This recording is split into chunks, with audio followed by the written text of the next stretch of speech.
follow up more developments coming in from the issue with the residents in Chitezi, that is in Wakiso district. But nonetheless, it's a chilly morning. Good morning and welcome aboard to Good Morning Uganda. More about the Chitezi situation in the country is that the Prime Minister officially revealed the relocation plans for those who are highly affected by the issue in Chitezi. And not only that, Kampala City Council Authority is also seeking out for solutions, including setting up cells and depressions for those who are settled within the 200-meter buffer zone of the government's landfill. And when you come to think of things, many of the Ugandans are still pointing fingers at how the authorities are managing the situation in Chitezi. But the authority is also making sure that things go on as they planned or as they set out to manage that disaster and what you call the disaster management. But welcome on board to Good Morning Uganda, to all of the people who joined the celebrations in Soroti yesterday for the International Youth Day. Welcome back. And of course, myself, I'm also now back in studio, having traveled to Soroti to cover the entire event that side on behalf of the UBC family. But that said, I am here in studio with with Robert Chirabo Nyonyintono, and in Studio B, I have Chantal Olive Akandinda, who are with me this morning as we kickstart it off in a way that will definitely inspire your morning or inspire your Tuesday, so that you can get going and at the end of it all, greatly inspire someone close to you, a neighbor, and maybe a relative or family person with you this morning. And what a way to kickstart off your morning with us here every single day. Now let me check on the team to see how they are doing, the updates in Chitezi, and as well their pickup points from the celebrations yesterday. Let me start off with Robert Chirabo Nyonyintono. Robert, good morning. A lovely morning to you, and of course our viewer. Thank you so very much for waking up with us this lovely morning. Now welcome back, Sonko. Thank you. Thank you very much. We need to have some discussion off camera to know how Soroti went, having gone there. I hope you were a very good ambassador for the team. For the African man. Okay. Now, away from that, the president, I like the statement by His Excellency that the youth must lead in the fight against corruption. However, he described the manner, not rioting, demonstrating, being chaotic, but he gave them how best they can do that. And I hope the youth got that message, and the powers that be also got the message of the various youth that spoke on that particular day, because they had their concerns as well. Now, going about to the 19 concern points were shared by the president. 19, that is for the president, but even their representatives had issues to the president. Very true. And I hope they were well captured, because the youth are yearning out to be heard. That's a simple thing. Very true. Apart from fighting with poverty, where they are trying their best, all they want is their voices to be heard and reacted upon in a manner that answers their problems. No. Listen to them. Respond and react positively to their concerns. Then you'll have a productive generation. Okay. Now, coming to the Chitezi, you called it disaster. But you see, sometimes I want to be very careful with my words. True. Maybe I would say it's not a natural disaster. Because what happened in Chitezi was something we foresaw. And we did not plan accordingly. All the deaths that are happening in Chitezi would have been prevented. These are dying from preventable death. Very true. So, I don't know how best to term it. I don't want to say a man-created disaster, but I'm happy that government has moved in swiftly. Swiftly. Not those in the rescue mission, because people have their own concerns. About the rescue. About the rescue. And how the rescue is being done. Yes, but now when they moved in to give them where to stay temporarily, government already, I'm told that government valuer is going at the best to ascertain and value the people that must leave this buffer zone within 200 meters to go away because it's not safe for them. So and the Prime Minister said they are going to be compensated. So they will value what your house was like, the value, and then give you money relocate. But there's a touching story yesterday. I saw the Prime Minister, the Right Honorable Robin Anabanja. There's this young boy who lost their parents and he remained with nobody. Now, when the Prime Minister got at the scene, she got that information and she called for this boy. And she said, I'm taking you on as my child now. I'll educate you, I'll look after you. If you have relatives, I'll seek permission from them to adopt you as my child. I found that very touching. And there's something to pick out of that, because sometimes when such people are left to the world. Well, indeed, they are left to the world, and more stories, or sad stories, coming in from the side of Chitezi continue to rock the media in the past few days, and we are standing with those who have lost loved ones, and as well as those who were left displaced due to the same incident. And we hope that this compensation that will be given out will be a kickstarter for some of those who were left displaced. Now, let me check on Chantal Oliver Kandinda to see how she's doing this chilly Tuesday morning, how she is geared up for the day as well. And then, her take-up points from the Youth Day celebrations yesterday and pretty much the situation in Chitezi. Good morning, Chantal Olive. Good morning, Sonko. Welcome back from Soroti. Thank you very much. Did you meet some queens as expected? Well, just like Robert was saying, I made sure I get some contacts. Please don't follow Chirawo's advice. You know why. You and I know why. Please do not follow Chirawo's advice. In that case, do not. Do not. No, I'm not. I'm good, thank you. I'm just concerned. No, I'm good, thank you. Very well, thank you. So you were talking about the Chitezi affairs, and I'm now looking at going forward, and I'm concerned that we are looking for another dumping site. I understand we have about 25,000 tons of garbage that is stuck with KCCA, but then again, aren't we supposed to look at alternative ways of handling our waste instead of looking for another dumping site? Because guess what? After years, we're still going to look for another dumping site. You get it? Yes. So, and according to the story that I have, one of the reasons as to why that landfill, why we had that tragedy is because we had levels of plastic, we had levels of matter that could decompose. So the garbage that is being put there is not even sorted and selected, and that contributed to the tragedy. So let's look at how do we separate the biodegradables from the recyclables and any other materials so that we know how to dispose it of. It seems to me that the only way we are thinking of disposing is just getting a dumping site, and then we keep dumping there. The challenge here is that we will need another dumping site and another one and another one, yet we can figure out ways of managing waste better, and we prevent some of these tragedies. Having the sustainable solutions is probably very something important. The government really needs to look out for. Some good energy out of this garbage. Now, she talked about space. Are you aware that authorities in Entebbe, we had some trucks, KCCA trucks, that had resorted to a landfill in Entebbe. Now, the authorities chased them like chicken thieves and said, KCCA, some of the residents in Mukono who are chasing away KCCA, you're not going to bring this. Mukono shouldn't be a dumping site. And in Entebbe, they're saying, you're not bringing this. And only about 20 trucks had arrived, and they were stopped immediately and told to take the garbage somewhere else. Well, more tragic news coming in from Chitezi, by the way, including a mother of 7. And her story seems to be rocking many of those. And a situation where someone lost or someone was evicted from the side of Lubiji, now coming to Chitezi, and this happens again. It is quite a very unlucky year for this particular one, and we do hope that God will definitely come in and step in for this particular person, and not only her, but quite a number of everyone who was highly affected by the situation in Chitezi. But that said, we now turn our focus onto the news that has been making headlines in the last 24 hours, with which we start off with the local scene with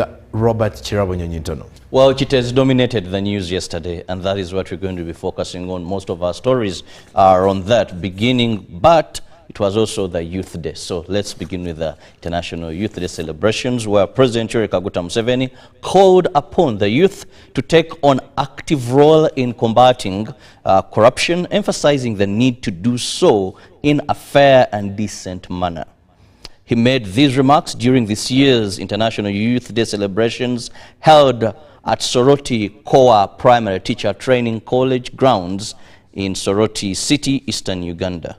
President Yoweri Museveni reminded the youth to lead the fight against corruption, but in a decent manner.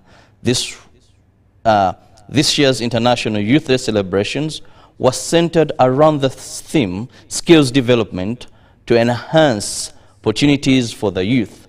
In attendance were heads of the diplomatic corps and development partners. Also in attendance were line ministers Betty Amongi and Balambar Gahara, who emphasized the government's focus on youth development. With peace returning to Karamoja region, President Museveni expressed his excitement over the ongoing development in the Teso sub-region, which continues to be inspirational in eastern Uganda.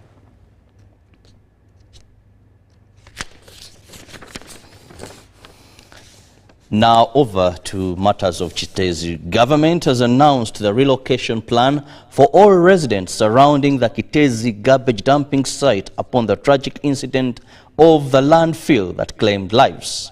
The plan was announced by the Prime Minister, Robin Anabanja, upon assessing the magnitude of the landfill, and those relocated will be compensated.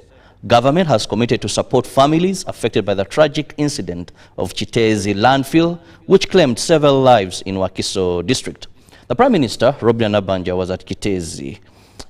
The Premier encouraged community members to support operation teams. During an engagement with the community, the Prime Minister reiterated on government relief to the affected persons. Government will also relocate neighboring communities around Kitezi garbage dumping site with modest compensation.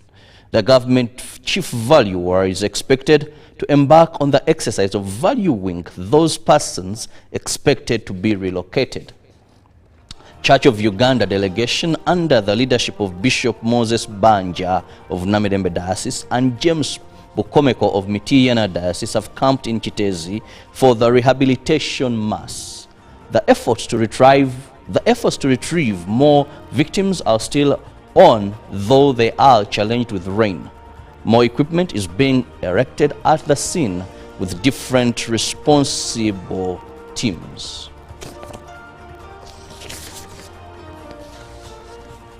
Kampala Capital City Authority will start creating cells and depressions as an immediate solution to garbage problems around Kitezi landfill.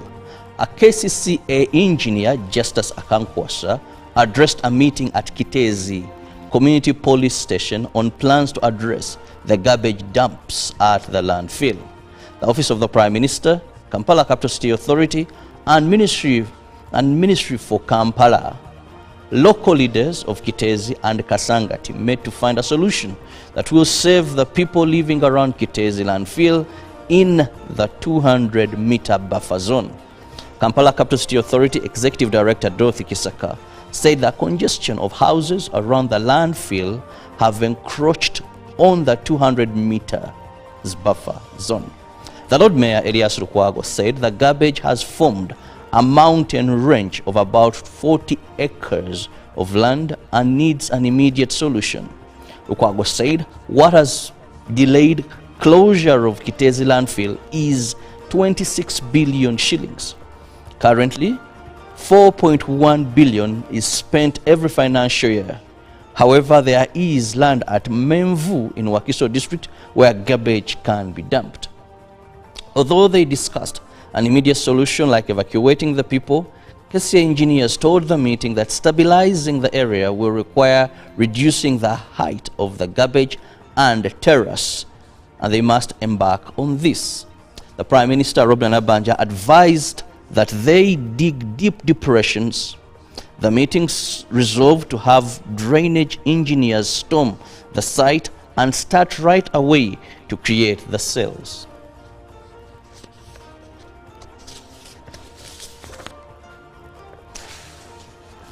The Executive Director, National Environment Authority, Dr. Akankwasa Barirege, asserts that unless modern methods of waste management are embraced, challenges that occur from poor waste management will not only continue to cost the country a lot of money and her population, but escalate cases of environmental degradation.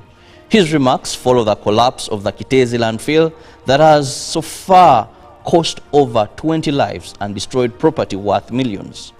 The recent Kitezi landfill has attracted public attention and reactions among experts in biodiversity conservation. Some regret the incident while others claim they saw it coming. Due to the country's failure to address waste management, the Executive Director, National Environment Authority, Dr. Kankwase, said waste is a matter that can be transformed into beneficial opportunities for humanity. Kampala gets most food supplies from the countryside, a process that ferries waste from rural areas to urban settings. Experts want it checked to save cities, municipalities, and other urban centers.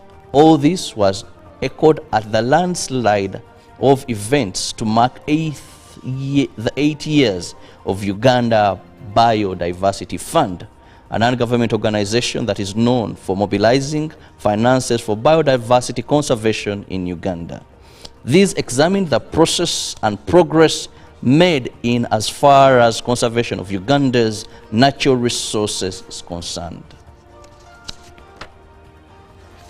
And well, that does it for our local news this very morning. Chantal Oliver Candid now gives us details from across the borders of this country. Now, in the UK, the Prime Minister, Sir Keir Starmer, has urged Iran to refrain from attacking Israel during a phone call with Iran's new president. Sir Keir told Masoud Pezeshkian there was a serious risk of miscalculation and now was the time for calm and careful consideration, Downing Street said. If it is the first call between a UK Prime Minister and an Iranian president since March 2021, when former British leader Boris Johnson spoke to Hassan Rouhani. News of the 30-minute discussion came as the UK issued a joint statement with the US, France, Italy and Germany, urging Iran to end its threats of attacking Israel. They called on Iran to stand down its ongoing threats of a military attack against Israel and discuss the serious consequences for regional security should such an attack take place. The leaders who spoke together by phone also expressed their support for the defense of Israel against Iranian aggression and against attacks by Iran-backed terrorist groups. Moving on, Ukraine's top commander has said Kyiv's forces control 1,000 square kilometers of Russian territory as they press their biggest cross-border incursion in 2.5 years of full-scale war. Commander Oleskander said Ukraine continued to conduct an offensive operation in the Kursk region 7 days after it began. Ukraine's President Zelensky said Russia had brought war to others and now it's coming back to Russia. But Russian leader Putin described the offensive as a major provocation and ordered Russian forces to kick the enemy out of our territory in quotes. A growing number of people have been evacuated from the western Russian region for their safety, with a further 59,000 told to leave. The local governor said some 28 villages in the area had fallen to Ukraine's forces, that 12 civilians had been killed, and the situation remains difficult. And Ukrainian troops launched their surprise attack last Tuesday, advancing up to 18 miles, that is about 30 kilometers into Russia. And lastly, the leader of a Kenyan cult who allegedly encouraged over 400 followers to starve themselves to death has pleaded not guilty to manslaughter in one of the worst ever cases of cult-related mass deaths. Self-proclaimed Pastor Paul Mackenzie appeared in a court in the coastal city of Mombasa alongside 94 other suspects yesterday. Mr. Mackenzie was arrested last April after 429 bodies, including children, were dug up from a mass grave in Shakahola, a remote forest about 2 hours drive west of the town of Malindi. Most of the bodies showed signs of starvation and assault. There has never been a manslaughter case like this in Kenya, prosecutor Alexander Jamiyamina told news agencies. The prosecution say over 400 witnesses will testify over the next 4 days. Mr. Yamina said the case was unique in Kenya and the suspects would be prosecuted under a law relating to suicide pacts. When the case broke last year, Kenyans were shocked and horrified that people could willingly starve themselves to death. It became known as the Shakahola Forest Massacre. Mr. Mackenzie allegedly told his followers they would get to heaven more quickly if they stopped eating. And that does it for our international stories. Africa is a country. I don't know who brainwashed some of these individuals, but this is actually wrong. How do you starve yourself to death they'll head to heaven. To go to heaven? Well, which it you will don't be a even know direct if it ticket to exists heaven. or not. It will be a direct ticket to death anyway. I think it's out of ignorance. Because even the most religious people, even when they fall sick, they go to hospitals. We have prayers for them. Pray for the you know. Anyway, let's get into some of the toppers on the dailies this morning. We start off with the New Vision because Chitezi government issues directives, 200 meters buffer zone created as the experts offer solutions. Now, a survivor says, I lost my wife and a baby. At the top page, the survivor is well illustrated. Then also a pictorial of the Prime Minister, Right Honorable Robin Anabanja, at the site in Chitezi, also doing monetary work. Then in the national celebrations for the young people, youth told to shun corruption by the president. That and more is with the New Vision. Now, moving at the toppers of the Daily Monitor, sorrow from the dump, says the Daily Monitor. But when you look at the Daily Monitor, 25 death. Police statistics last evening indicated that 25 bodies had been retrieved from the dump site. Now, tales from survivors, trip to hell and back. These days, the 3 days after tragedy befell the residents of Chitezi.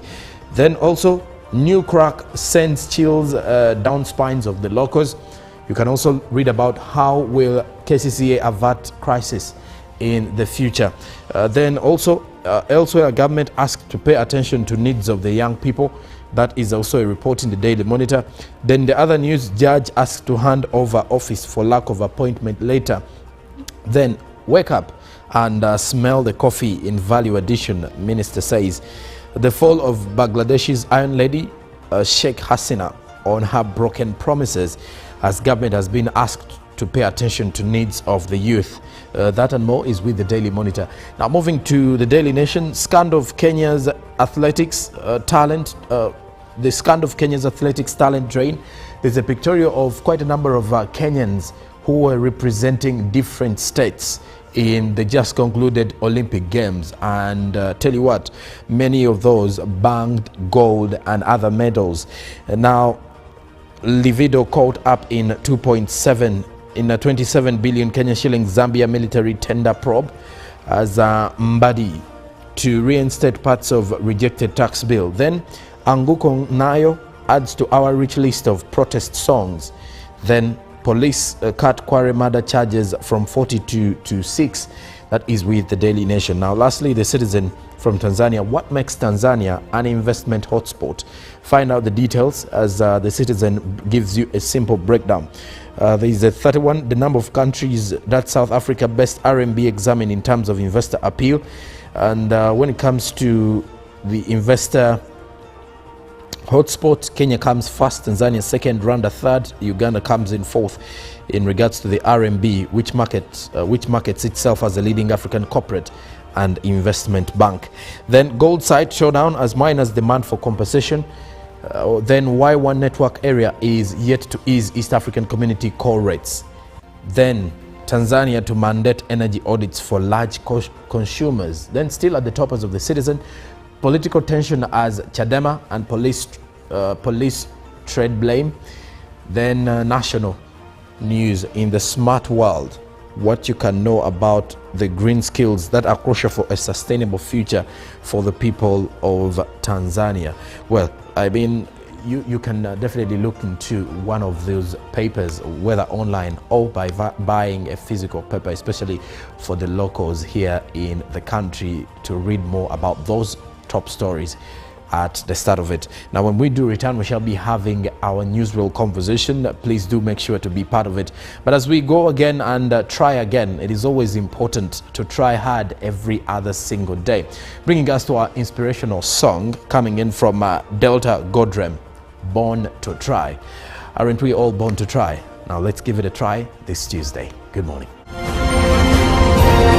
Live from UBC Studios in Kampala.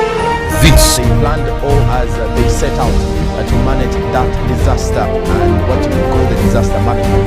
But welcome on board to Good Morning Uganda, to all of the people who joined the celebrations in Soroti yesterday for the International Youth Day. Welcome back. And of course, myself, I'm also now back in studio, having traveled to Soroti to cover the entire event that side on behalf of the UBC family. But that said, I am here in studio with with Robert Chirabo Nyonyintono, and in Studio B, I have Chantal Olive Akandinda, who are with me this morning as we kickstart it off in a way that will definitely inspire your morning or inspire your Tuesday, so that you can get going and at the end of it all, greatly inspire someone close to you, a neighbor, and maybe a relative or family person with you this morning. And what a way to kickstart off your morning with us here every single day. Now let me check on the team to see how they are doing, the updates in Chitezi, and as well their pickup points from the celebrations yesterday. Let me start off with Robert Chirabo Nyonyintono. Robert, good morning.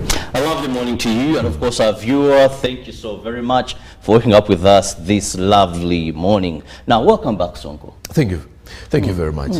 We need to have some discussion off camera to know how Soroti went, having gone there. I hope you were a very good ambassador for the team.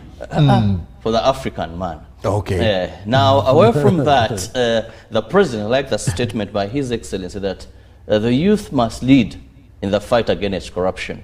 However, he described the manner, not rioting, demonstrating, being chaotic, but he gave them how best they can do that. And I hope the youth got that message, and the powers that be also got the message of the various youth that spoke on that particular day, because they had their concerns as well. Now, going about to the 19 concern points were shared by the president. 19, that is for the president, but even their representatives had issues to the president. Very true. And I hope they were well captured, because the youth are yearning out to be heard. That's a simple thing. Very true. Apart from fighting with poverty, where they are trying their best, all they want is their voices to be heard and reacted upon in a manner that answers their problems. No. Listen to them. Respond and react positively to their concerns. Then you'll have a productive generation. Okay. Now, coming to the Chitezi, you called it disaster. But you see, sometimes I want to be very careful with my words. True. Maybe I would say it's not a natural disaster. Because what happened in Chitezi was something we foresaw.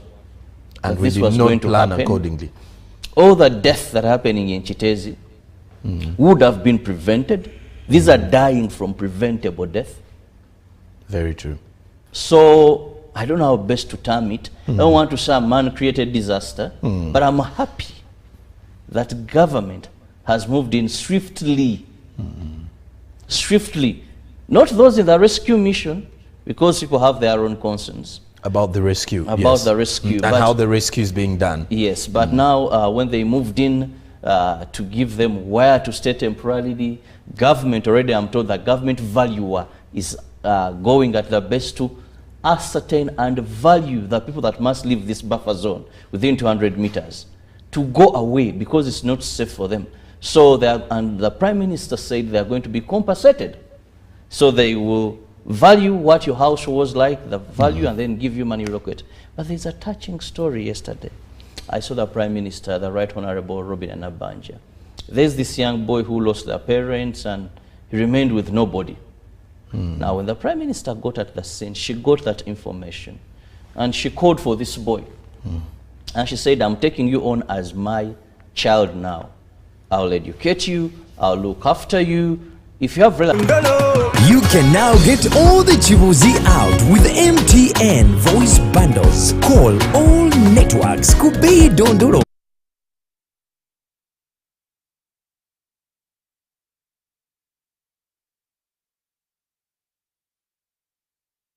One hash and select daily or use the My MTN app. When we talk together, we are unstoppable.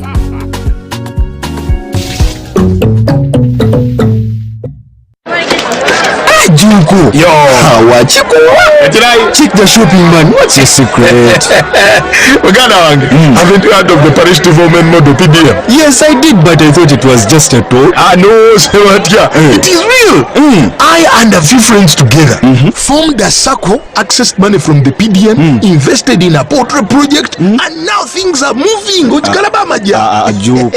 I thought I was one of your friends. You are. But you left me behind. I didn't leave you in poverty. What you do, just visit your LC2 chairperson and your parish chief and start the process of economic transformation. Just like that.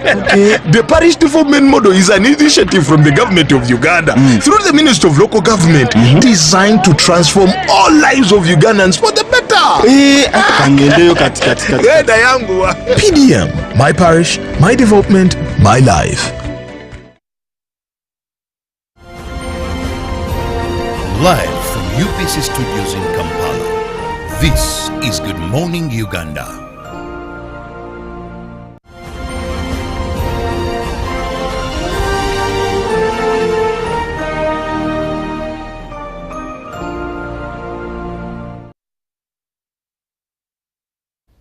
Well, good to have your company and thank you very much for joining and being part of Good Morning Uganda.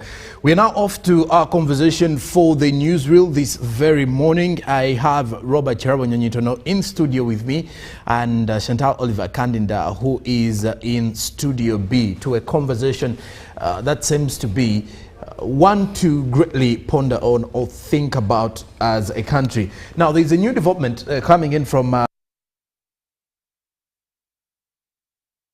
alarming rates of child prostitution as well as teenage pregnancies. And this is very alarming because according to Edward Kiza, the chairman of Sebagala Zone in Kawempe Division, he acknowledged that girls as young as 12 engage in sex work to survive, exposing them to early pregnancies. Now the bigger question is, how do we accelerate the fight against teenage pregnancies and child prostitution? But that aside, how have we reached to this extent? And I'll definitely be rushing on to Chantal Oliver Kanina to check on her and see what is the main cause, or what are the main causes of this rampant increase of child prostitution and the teenage pregnancies, especially in the urban slums. Chantal.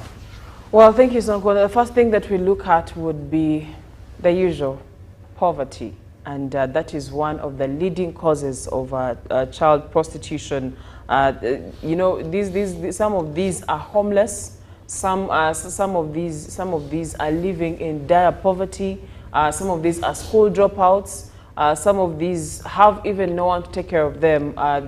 You know, that they're parentless, if I may say, and that the only way they've probably known how to survive is through prostitution. Some of these were also introduced to this vice by those they could copy from. Could be the mother does the same thing.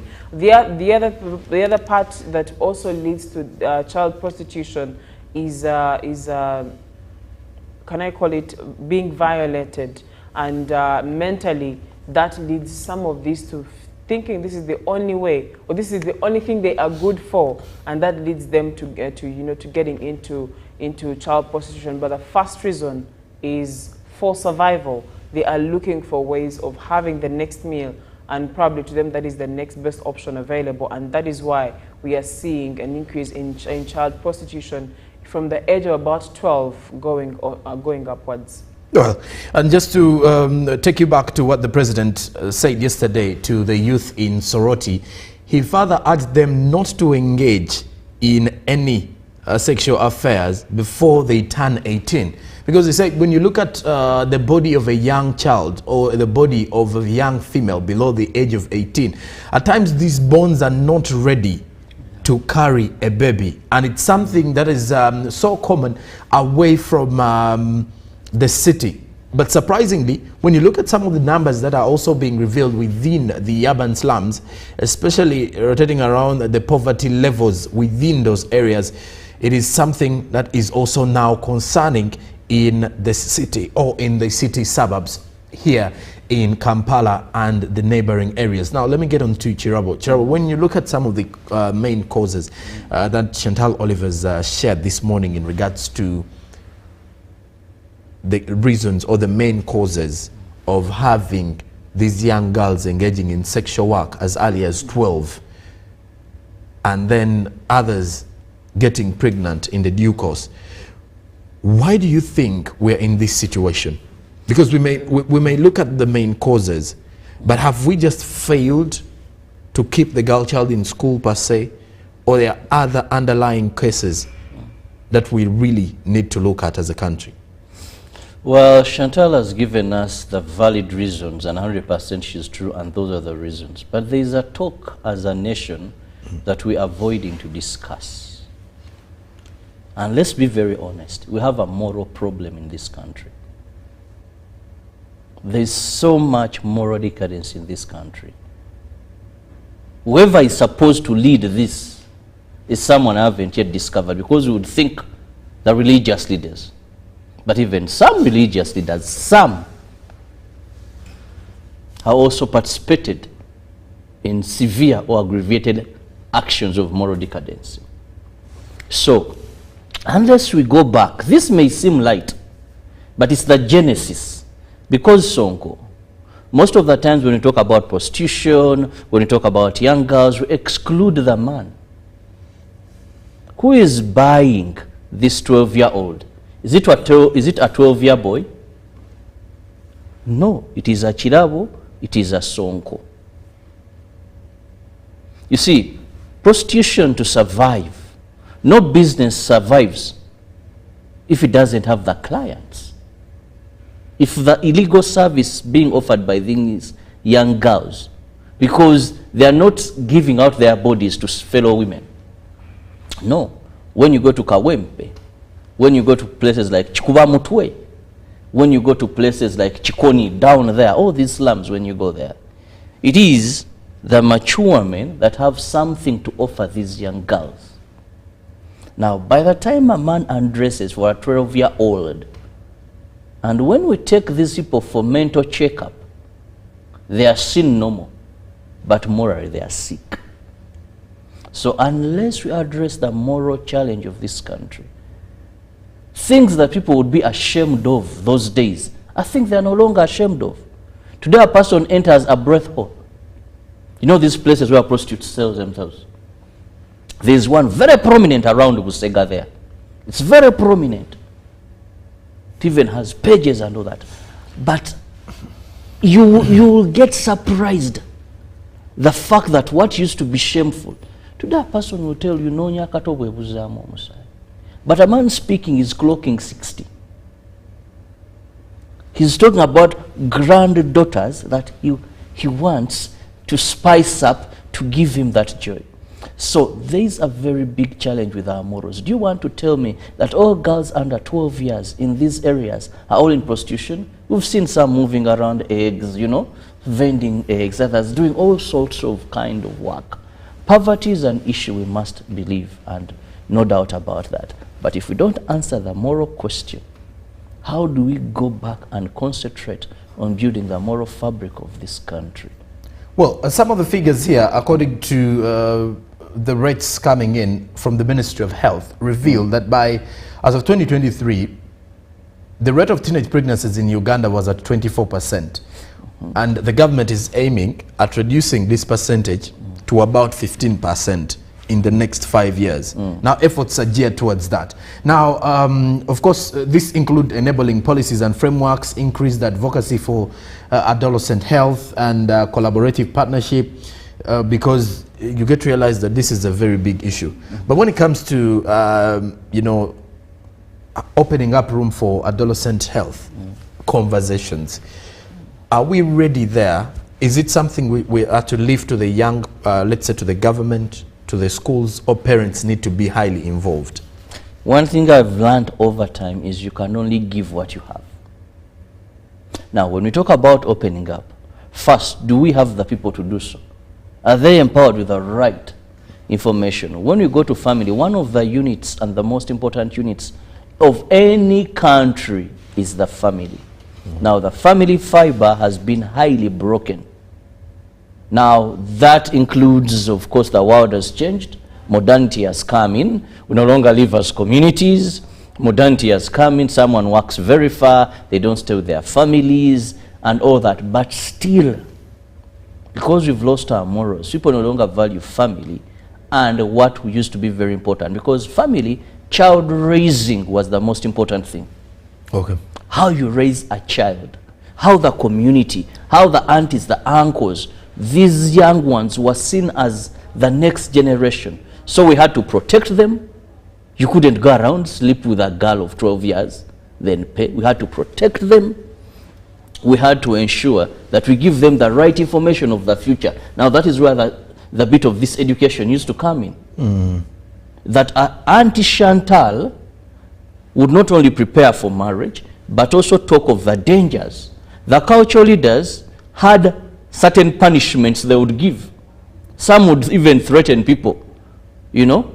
Some would threaten, when you give birth before you're married, you won't be buried on the family burial grounds, you'll be buried some. They had all ways of scaring these people, but their concern, the actual thing was to protect these young girls, not engage in early sex. Now, when the family goes astray, when the family fiber is broken, now you go to the community. Now, communities are made of families. When you go to Chikubamutwe, when you go to those slums in Kawempe, where by 4 p.m., most men in the area are very drunk, where by 8, bars are open and people are drinking, the mothers are drunk, the fathers are drunk. The community has nothing now to offer in such community. Now we go to the school. The biggest challenge today we are having with commercialization of education, that now schools, many schools are not looking at bringing a fully packaged person. When we were growing up, I don't know Sonko, because for us, our days, if someone did something, they would say, "Wei sanga atasoma." Do you know why? They expected the person who has gone through school to reason a certain way, to carry to reason themselves a certain way, to think, to discuss, to conduct himself in a certain And way, carry because themselves in a certain school would impact these values. Something most of the schools are failing at. Now today, our education system, because it has been commercialized now, and this commercialization now, how you score matters so much. If I own a school, I want to get 4s. I'm not looking at, do these children, do they have values of greeting, respect? What are their morals like?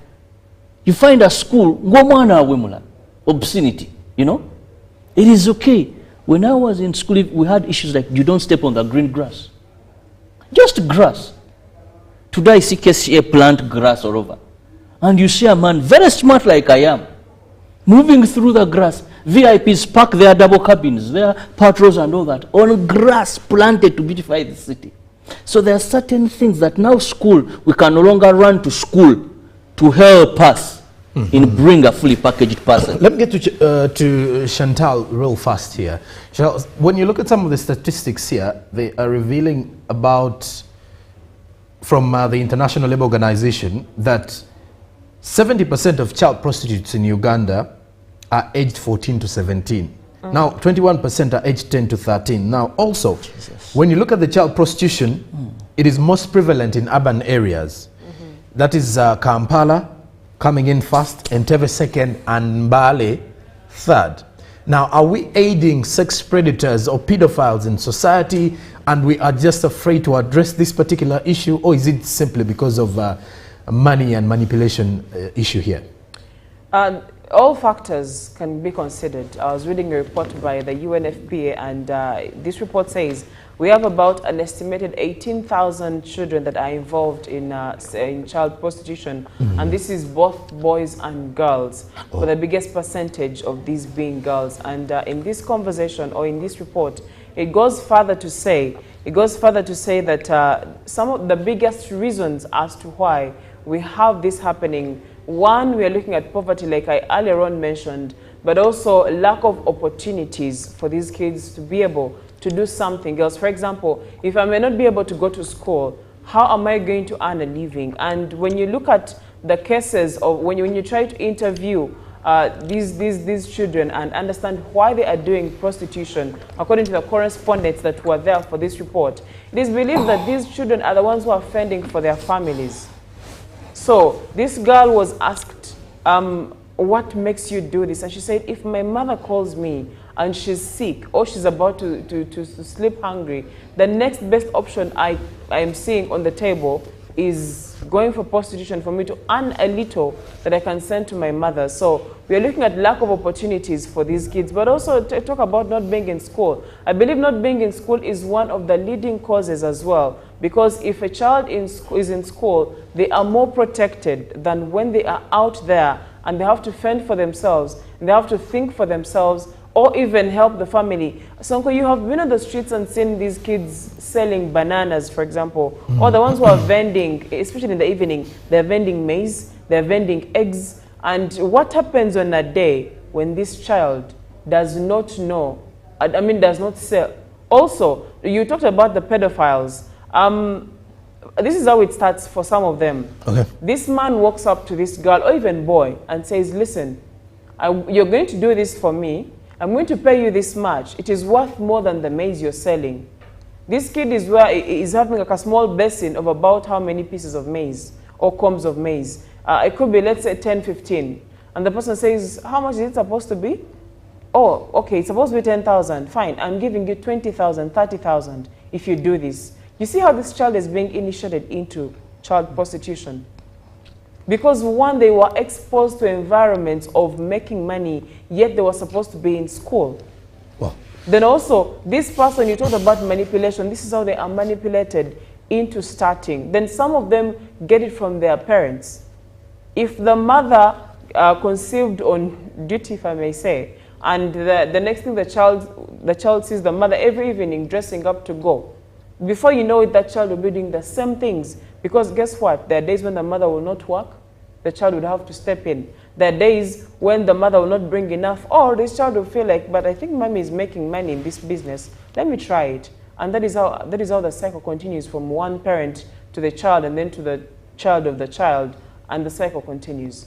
Well, indeed, the cycle does continue. Now, Chirawa, let me get to you. What are the sustainable solutions, or what kind of solutions can we now come forward with as a country, society, family, schools, to ensure that we prevent these cases from increasing? For example, issues to do with teenage pregnancy. The government intends, through the Ministry of Health, to ensure that the 23% drops to 15%. This is in a period of 5 years. Now, how can we ensure that this decreases to that percentage or even lesser? I'll begin with addressing child prostitution, because this is what is very alarming. It exposes them so much to HIV/AIDS and other STDs, because these are young children. These are children, so they can easily be lured into having unprotected sex. It also later makes them child mothers. Now, first, we must handle the moral fabric of this country. Religious leaders, cultural leaders, we must move on deliberate efforts. I love the fact that Uganda Kingdom has spearheaded the fight against HIV/AIDS, it has the fistula. How do we take on this? The Nabagereka has the Chisakati to encourage, to find out speaking to these young girls, but also have a straightforward talk with the men, with the boy child. Because at the end of the day, the clients here. But also enforcement of our law. Sonko, Chantal, and our lovely viewer. Our laws are very good. But the problem is, we are slow, we are selective, we are bribed and paid not to enforce them. If you go to these areas where these young girls are engaging in prostitution, they are known. This is not something they do in hiding. I remember one time police carried out an operation, I saw it in the media, of a certain place along Natete, is it called Mabito? And I was seeing young girls, and people were telling stories on the platform I was watching. People know. Let me tell you, these men, it's not like they are dealing in arms deals, that they do it in a hidden manner. It's not that like they are transporting maybe gold or something like that. This is open business. So the law enforcers should move in and enforce the law, because our laws are clear. Having sex with a girl below 18 years, you know, we have even aggravated defilement. So these that are regularly being defiled, what are we doing as law enforcers? Finally, let's also have initiatives that help people out of poverty. You see, this thing called the ghetto community. I'm happy last time when I saw His Excellency extend a hand. But Sonko, these people live in a very different world, and we live in a different world. However, if we do not bridge this gap, sooner than later, these are the people who are going to eat us, eat our children, and become a problem to our nation, because they have been for a long time. I don't know if you ever had a trip. For journalistic purposes, I've ever covered stories in ghettos. But I want to tell you, these people live in a different world, we live in a different world, and if we do not have deliberate, and if we're not intentional, then there will be no change. There will be no change. Chantal, what do you think should be done moving forward in the long run to ensure that these are things we deal with as a society and the country?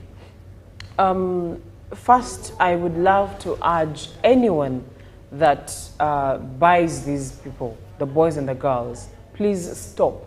You are facilitating the prevalence of child prostitution. Again, I think one of you mentioned that if there is no customers, then someone will be out of business. So let's stop. It goes down to every individual. Let's stop buying these people. Then also, as parents, deep down in those areas, even if you don't have school fees for that child, bare minimum, bare minimum, you know, but keep your child around you and secure them or save them from some of these vices. Then also, government programs that are out there, for example, UPE, USE, you know, some actually prefer to staying at home than going to attend UPE and USE schools. And that is probably because, one, there's not enough material, and even the teachers' absenteeism and all those issues that people have towards the UPE and USE. So if someone cannot manage to go to a private school, if the system in UPE and USE is okay, these children are going to be in school, and it will help reduce on such vices. Also, I think it is in the Constitution, the Penal Code Act of 2007, if I'm not mistaken, it is supposed to be functioning. Why is it not functioning? Why do we have cases, or even just rape or manipulation, sexual manipulation? Why do we have them dying somewhere in the middle there? Is it because the parents of these children cannot afford to go to court and see these cases to completion? Let's make sure that some of the laws we have in place are actually implemented, and we save the lives of these children from wasting away. Then also, we shouldn't make it easy for them to survive in this business. Those are some of the things I would look at and say, there are the ways we can use to end this problem. And well, indeed, and to you, our viewer, let me get through some comments as we are summing up with our conversation this morning. This one says, we are at a point where children are introduced to certain things at a really young age. Parents find it normal in the name of modernization with giving their children phones. It all starts at home. We should agree that parents are no longer as strict as they were and really careless. We need parents really involved in their child growth and being keen on what these children are involved in. The internet as well is a big problem. This is number Juliet. Thank you, Juliet. Good morning, gentlemen and lady. Financial hardship is the main cause of child prostitution. Sincerely speaking, it's the business which needs no capital, no effort, no permission, no license, but just a human body. So young girls can easily be diverted to this evil. Remember, according to the scriptures, our bodies are temples of the Holy Spirit, but we have misused them. Then about teenage pregnancies, here the blame starts from parents, societies, and schools. All these have ignored their role because early pregnancies starts with fornication. Cricket Derek Gagamel from Makindye, Luafol. And with this particular comment, as we're summing up, this one says, brother, I think this is, this one says, abandi tuyambe benyini, beba nanyini mabala. So this one says that those who are supposed to help us are people who own bars.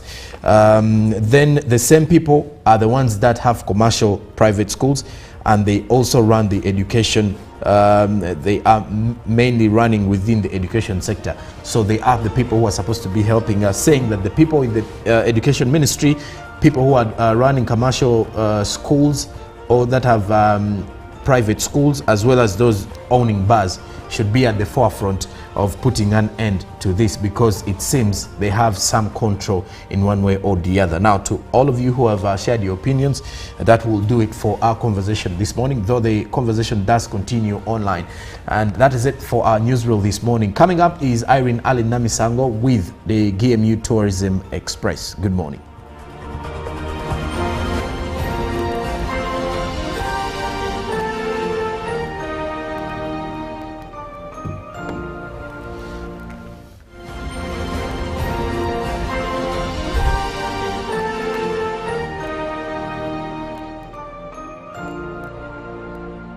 Nyati Motion Pictures brings you Tuko Pamoja Toro segment. Don't miss the romantic tale of an adventurous Prince Kaboyo Kasusunkwanzi who fell in love with the beautiful county of Toro. Toro Kingdom was carved out of Bunyoro Kitara. In 1830, King Nyamutukura akasindika omutabani we Kaboyo yekile Toro kama shongere kumumchwekele bukodo. I'm forming my own kingdom. Nyoro na Batoro basically muntu womu. Tuko Pamoja? Showing in Fort Portal City at Nyaika Hotel on Sunday 18th August starting at 4:30 p.m. To get a ticket, call 0778 787 660.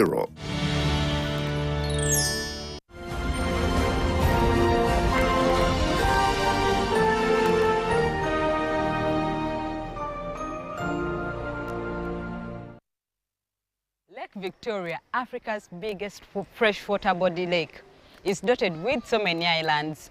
When you talk about the 84 islands that are just in Kalangala district, talk about Tessa Islands, Bulago Islands, so many islands that you could think about every time you think about islands that are dotted on Lake Victoria, because yes, it is Africa's largest. However, there are so many other unique islands that have not been explored in Uganda, and that they will shock you with the beauty that they have. I bet that you have been at Dorwe Island. You know, one place that we've been having in Uganda that is very common for rock paintings, that is Nyoro rock paintings. But now this place, Dorwe Island, is outshining this one place that we've been having in the country. Now this island, Dorwe Island, is located in Namayingo district at the eastern part of Lake Victoria. It has so many things that I cannot even explain. Words cannot explain the beauty, the mystery of paintings that are here at this place, the rocks, the beautiful landscapes. The place is so virgin that I'm going to commend you, or I'm going to challenge you to make sure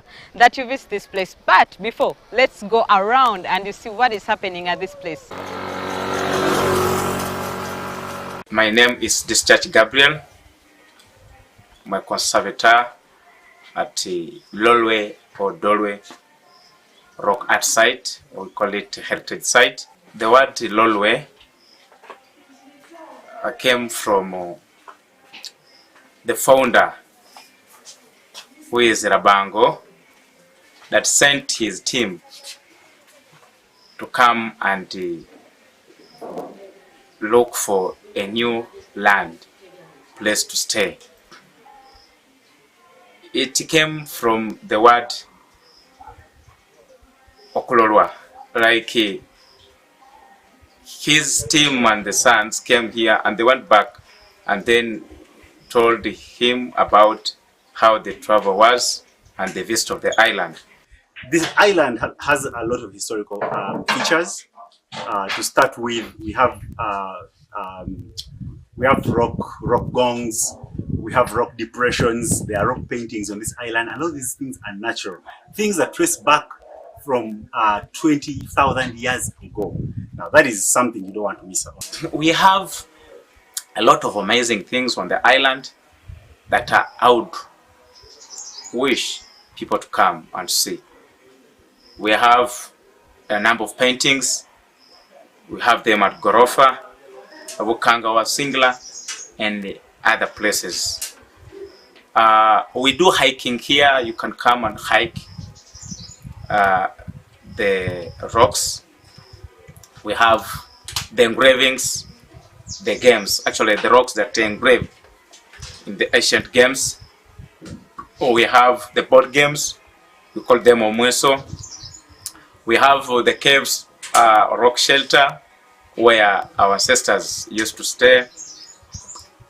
We have the gongs, like sounds like xylophone, those are instruments that they were using before the discovery of drums. We have a number of things like even sunset capture. We have beach walk. We have a number of beaches here. We also cruise to some of the islands, like the iconic, which is Mwango. It is very beautiful, that I wish people to come and visit. There is also birding we do, and we do birding, not like on main as such, but we do birding on water. As you cruise around, you enjoy the water, you also enjoy it. There is a lot. So far we have a ferry that can connect us from Maine, which is Uganda Sigulu, to Lolwe or Dolwe Island. How to get here is very easy because we have a free ferry. The government put a free ferry, Unra ferry, which is in Amanyingo, so it will only take you 3 hours to get here. All you need to do is just drive from wherever you are, get to the ferry every Monday, every Wednesday, every Friday and Saturday. That is when you travel, and you'll be here in just about 3 hours. Have a good time, enjoy the place. The good thing is we even have facilities where you can sleep. We have a new facility like Lafang. We have several other upcoming facilities. So when you're here at the island, you're just good to go. The place is amazing, and trust me, the history around here, the culture is just spot on. I think you've seen what is really we are talking about in Dolwe Island. The beauty at this place is really mesmerizing. However, like you've seen, the place is so virgin. The place doesn't have any tourism developments. It doesn't have a lot of accommodation facilities. I think there is only currently just one accommodation facility where you can think about, that is Lafang Eco Resort. That is where you can stay currently. But the place is so virgin. It is open for investments. If you want to improve tourism in this place, you can think about investing in such places. The government is also working together with the districts to see that they improve also on the transportation to this place, because I think there was no ferry that was going to Dolwe Island until the recent 2 years. That is when they got a ferry that goes to Dolwe Island from Busia. So this is a destination that you must visit. Its beauty is captivating, and it is just that once-in-a-lifetime experience that you shouldn't miss. I am Irene Alena Misango. This is the GM Tourism Express, uncovering for you all the beauties that there are in the country. Thank you so much.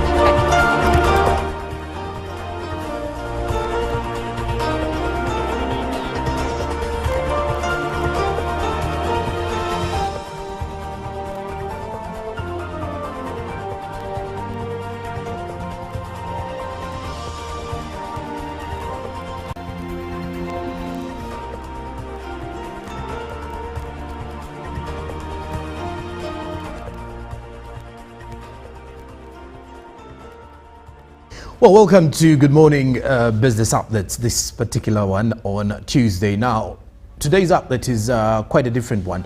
We do have a guest in studio as we're going to have conversations on how to start business or how to start up a business in the contemporary way. Now, when you look at the changing trends within the business world in Uganda, it is now competitive. It's now no longer the case back then in about a decade or so, where there was a different way you attack business or there was a different way you can run business. Today, there are quite a number of issues at hand. There are quite a number of things you have to do right and things you're not supposed to tamper with if at all you want to succeed with your business. Now, my guest this morning is Veronica Namwaya, who does join us, and she is the CEO of Thrift Collective and Closet 23. And she's here to, take us through her journey and pretty much give us tips on how you can start up a business, how you can continue running that business, and how you can build those networks. A very good morning, Vero, and thank you for joining us. Thank you for inviting me. Good morning to you too. Okay, and let me get your introductions real fast, because I'm saying you're a CEO, Thrift Collective and Closet 23. I still want to know, where do you get the idea of Closet 23? Earlier on, I actually had a business called Vero Collections, which I started at 17 years when I was in my Form 5. Yes. I ran that business through till last year in 2023, where I decided to rebrand because I needed my name out of the business. And I rebranded it to Closet 23. It's fashion based, and my target market, they are ladies. So the Thrift Collective is something I started up, I would say this year. It's a baby. I started it because I felt there was a need. In my journey in business, I always looked out for someone to talk to. There are very many mentors in the corporate world. There are mentors in the professional world, but we barely have mentors in the business world. Yet, if you look at the look of things with the economy right now, everybody needs a side hustle to really survive somehow, somewhere. Yeah. So I felt like I should start up something that would guide young entrepreneurs and people that want to start. Not only young, because someone will get to 30 or 40 and they need to start up something. There is no book written. Okay, there should be books, but many people don't know about them, like those in the corporate world. Okay. Yes. And speaking of starting up, you've mentioned something very critical, that it's always important for someone to have or do something on the side of their jobs, or their official jobs. Let's dive into starting up now. Yeah. And on the side of starting up, we even have those who are unemployed but they wish to start up something, or are on the verge of starting up. How do we start up? Like, let's go into tips of starting up a business, however small it might be. Okay, if you notice, as you earlier said, that the business of those days is not the business of these days. The way that Chirumiras did business in the days before is different. Right now there is too much competition. So how does someone start? Many of us believe that starting business is more of products. Someone has to go to Chipubo and get merchandise. No, I do believe right now you can actually monetize a passion, you can monetize a skill, you can monetize a profession. You don't basically need to go and get clothes or go and get stationery and start up a shop. You can brand yourself, get to understand what you are doing. Even though, let me say, if you're good at dressing up, you can actually be a stylist. You don't have to sell clothes to do business in fashion. You can still dress people. People out there are looking for people to guide them to do something. If you're good at let me say like teaching, even though you don't have a job, the people that are looking out for tutors to teach their kids, people are looking out for people to coach them. So it's not all about product based. You can monetize a skill. Then the other thing is, when you are starting a business, in whatever way you are starting, you need to have a why. Why am I starting business? Many people start business because they want to earn money. Yes, it is good, but when money is your first target to start business, it's going to break you. Because why? Money is not something you're going to easily get when you're starting business. You need to have your why. Okay, if I would advise someone on why they should start business, look at the impact. With this whole competition out there, what value am I giving to a client? When I'm starting up this thing, what value? Why would someone choose me over everyone? Yeah, then another why is your passion. Okay. Yeah, you'll spend a month. I've seen businesses start and someone gets their first client after 3 months. Imagine if your goal was to earn money and the money doesn't come in the 3 months, trust me, you're likely to close the business. But when you have passion for something, the passion will keep you going. Okay, Yeah. and let's turn our focus on to branding. How do I brand myself? You've mentioned something very critical, because in this generation, branding is important. It identifies your business. How do we best brand ourselves or our businesses? How do we brand ourselves? Number one, you notice we are into a digital era.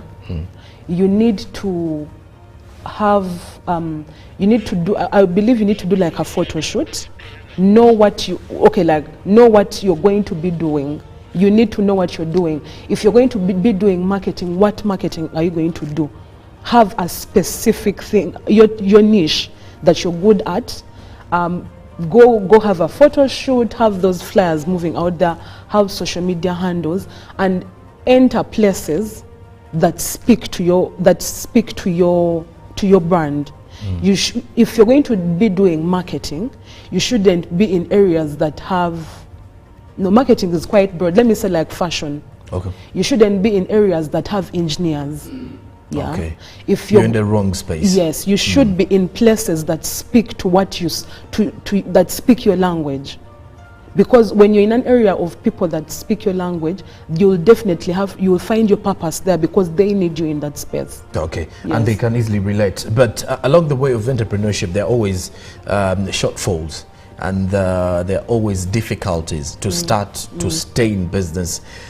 How do you deal with some of these, and what are some of those? Because I've had claims that most of the people have realized that your friends may never support you, Yeah. and they may actually support your rival in business, which is one of the harsh revelations and realities about life and doing business. But besides that, let's talk about business challenges, especially for the entrepreneur side of things. In business, I will not lie to you, it's not an easy journey, but it's a rewarding journey. Okay. Yeah, so definitely you're going to face challenges. One, you're going to face a challenge of, as you said, friends. Number one, when you're starting business, knowing your target market. Yeah, in target markets, the market segmentations, there is the spending power, age groups, and everything. So when you have your target market, and your friends are not in your target market, you need to understand that there are very many chances that they will not support you, and it is okay. Yeah, but for friends, they need to really come through for you in a way of marketing you for visibility, because they're the people that know you, not the other people.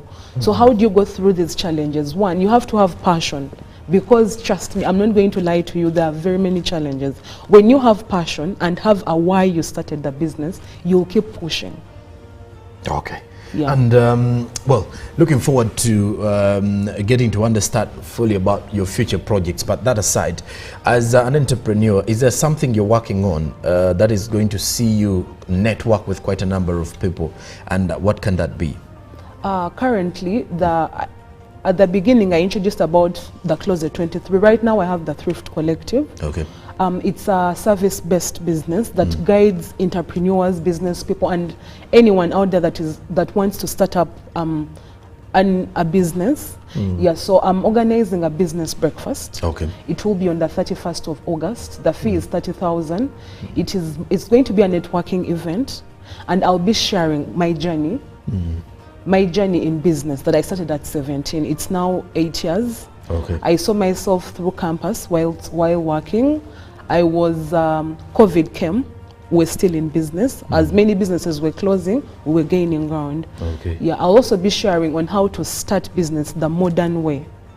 And also I'll also be sharing growth strategies in the modern world right now. Okay. Yeah. Okay. It being your first business breakfast, I love the fact that you will be looking into quite a number of people who are in the entrepreneurship side. Now, as we're summing up, what would be your parting shots here this morning? One, your message to your customers or possible clients that are watching, then also to a young entrepreneur who is following your footsteps in one way or the other, starting their journey maybe today or just a few months back. The one thing I would tell anybody out there is just start. When you start, understand what you're doing. Do not start because you are seeing Vero. Do not start because you're seeing someone doing it. Everybody has a story in their journey. Just start and understand. Understand the seasons of that business. Understand the challenges and try to look out for people that can guide you in that business. All right. Just start. Well, the CEO of Thrift Collective and Closet 23, Veronica Namwai, has been with us this morning here on Good Morning Uganda Business. But as we're summing up with our business update this morning, let's check out and see how the different currencies are faring on the exchange. This is courtesy of the central bank to see how you will find the various currencies for those who are going to trade with, to exchange some currencies. And well, of course, as we are getting those particular figures, please do note that the breakfast by the CEO of Thrift, let me get the numbers right, by the CEO of Thrift Collective and Closet 23 will be coming on the 31st of August this very month at Katikati Restaurant with a fee of 30,000 Ugandan shillings. Now, lastly, with our business update this morning, we look at the forex market courtesy of the Central Bank of Uganda. The US dollar opened yesterday at 3,724.73, while selling was 3,734.73. Closing time saw the US dollar buy at 3,721.32, while selling was 3,731.32. The euro was buying at 4,063.68 shillings, while selling at 4,074.60 shillings, while the Great Britain pound was buying at 4,747.66, while selling at 4,760.41. The Kenyan shilling was buying at 28.79 shillings, while selling at 28.86 shillings. The Tanzanian shilling was buying at 1.37 shillings, while selling at 1.38 shillings. And the South African rand was buying at 202.77 shillings, while selling at 203.31 shillings. Please do note that these particular updates are revealed after three times a day, or are updated. These figures are updated updated 3 times a day, midday, morning and evening. I'll be back tomorrow with business to give you the latest within and out of the country. Chantal Oliver Kaninda returns with the traffic updates. Good morning.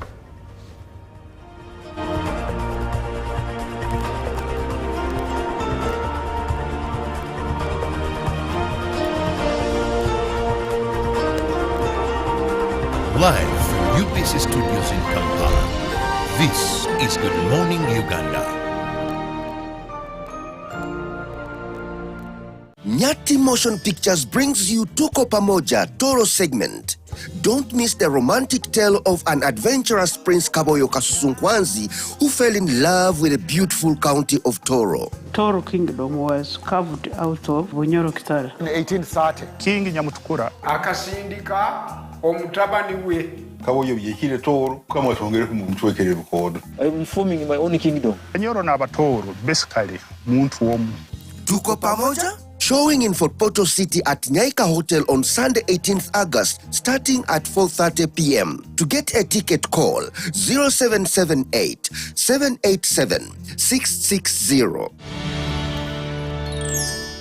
A new dawn on Behind the Headlines with me, Timothy Nyangweso. Every Wednesday, live in our studios in the heart of Kampala. We have conversations that have analysis, explanation, but not every truth is fact, and not every fact is truth. Every Wednesday, 10 p.m. on your public broadcaster. All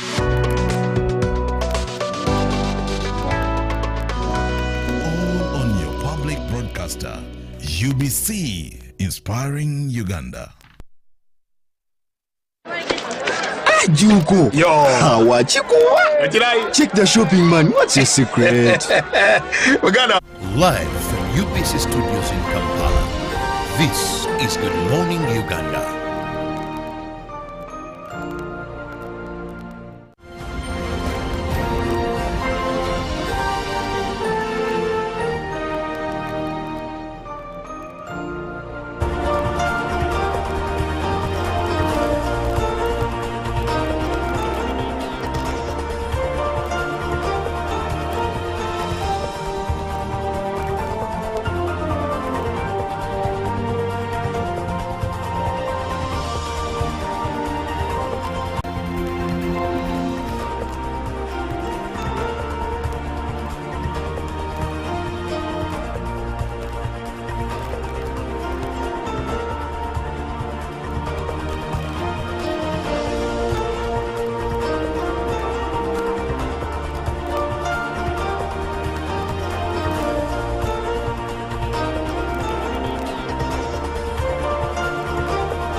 Good morning once again, and thank you for staying with us. It's time for our traffic updates. Let's see how we get you to town. It's a chilly morning, so definitely we all do know that if you are using public means, please do carry something warm. But also, you are advised to put on closed shoes because guess what? Some of the roads are still muddy. So definitely you don't want to darten your shoes or your feet. So make sure that you wear shoes that are convenient. The ground is not yet dry in some of the areas where it rained.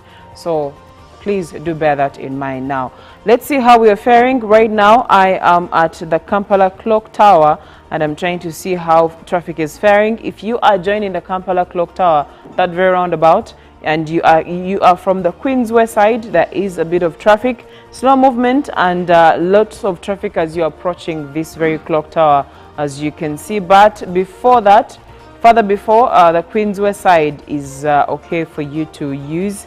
You will only be finding traffic as you are joining that very roundabout. Now, if you are exiting, joining the Kampala Entebbe Road, you'll be finding no traffic at all. Salama Road has no traffic. If you're coming to town, you are okay to move. Namasole Road has no traffic, and you will be finding just slow movement, nothing for you to worry about. However, if you are coming from Entebbe side using the Kampala Entebbe Road, my friend, sit tight and accept there is a lot of traffic, and at this point you will be you will at some point even have to switch off the engine because this is too much traffic, especially when you have just crossed over just shortly after the junction that has this junction that has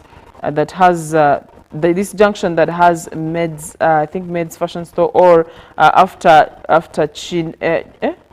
Chiwanuka Road, yes, Chiwanuka Road, opposite now. This is where you'll be finding, after that, shortly, that's where you'll be finding a lot of traffic, a lot of it. So if you are coming from Wamala Road trying to join the Kampala Entebbe Road, I highly recommend you use a different road because you will be entering a lot of traffic, as you can see, all the way coming up to the Kampala Clock Tower, or that roundabout.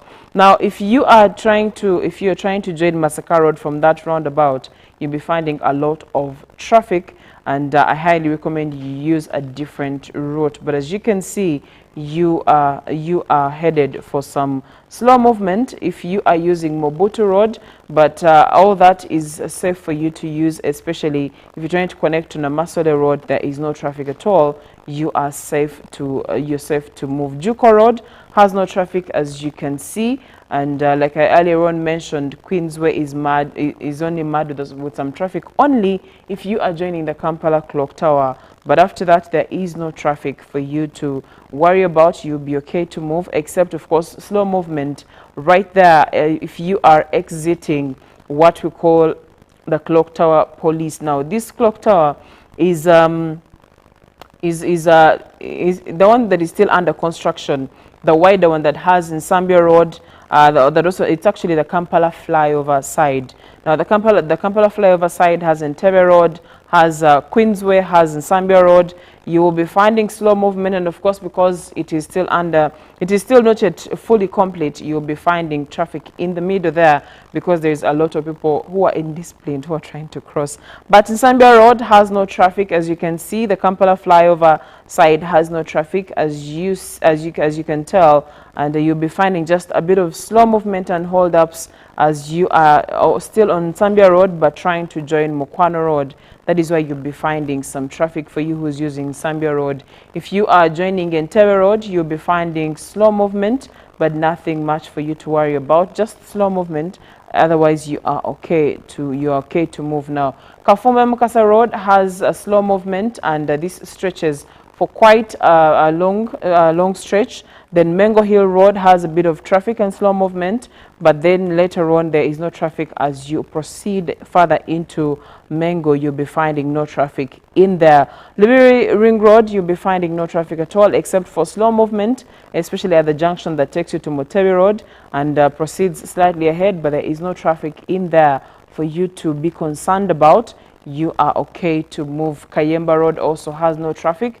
If you are using those sides of Kampala or those sides of the road, you'll be okay for you to make your way to town or to make your way to your next destination. Well, And if I check the side that has Mukwano, you will be finding that if you, not Mukwano side but Kampala Road, if you're trying to join Kampala Road coming from Luwum Street, you'll be finding no traffic. Kampala Road has no traffic at all except for slow movement that you shouldn't be worried about. And if you are coming from if you are on Kampala Road and you are there is a Shell, there is the St. Paul bookshop around that area on the junction that leads you to the Square One. It's where you'll only be finding traffic.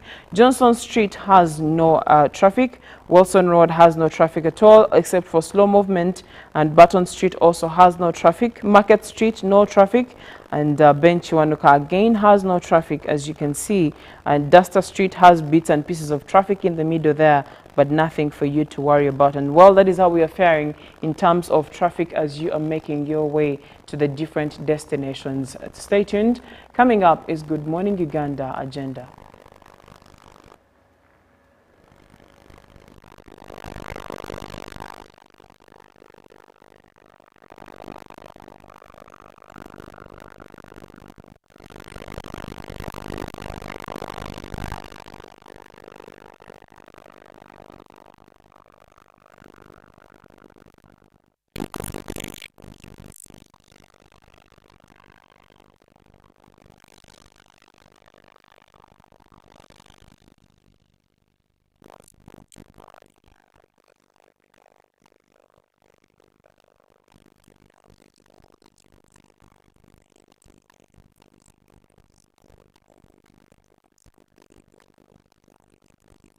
Only 1,000 or buy any daily voice.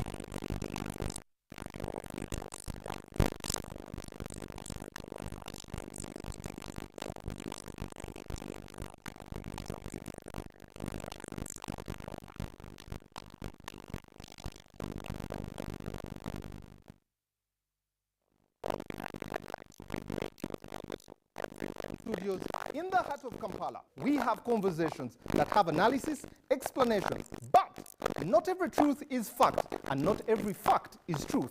Every Wednesday, 10 p.m. on your public broadcaster. All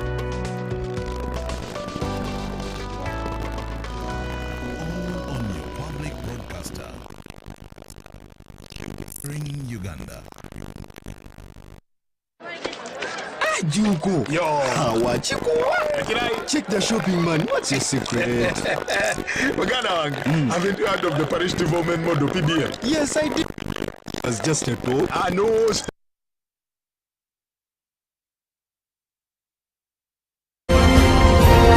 Live from UPC Studios in Kampala, this is Good Morning Uganda. Nyati Motion Pictures bring you Tuko Pamoja, Kingdoms of Mountain Rwenzori segment. What are the dynamics of the peoples occupying the foothills of the famous mountains of the moon? What brings them together? One way of identifying ourselves would be the Rwenzori Mountain, where the God happy dwells. In Uganda, we are called Bakonjo, Bakonzo, Baira. In Congo, we are called Banande. Ababuisa bakiro wingi, na abamba bakiro wingi.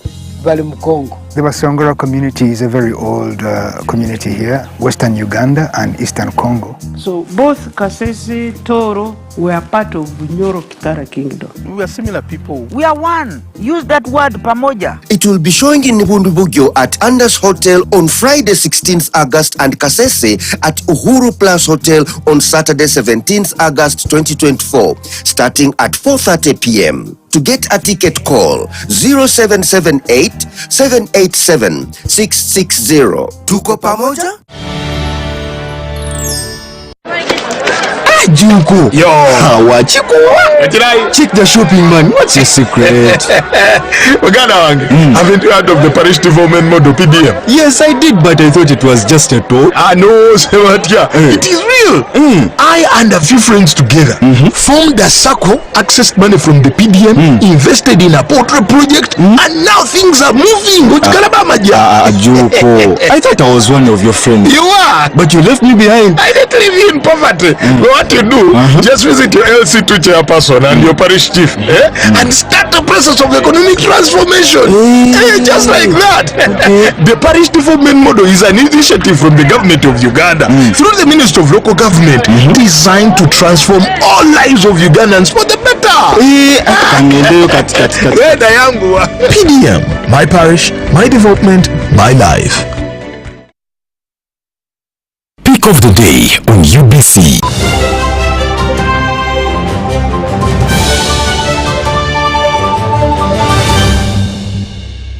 Was brought to you by I'll call you every day, yeah yo, baby dondolo. You can now get all the Chibuzi out with MTN voice bundles. Call all networks Kubei Dondoro. Buy a 25-minute voice bundle for only 1,000 or buy any daily voice bundle of your choice. Dial *100 *21 hash and select daily or use the My MTN app. When we talk together, we are unstoppable.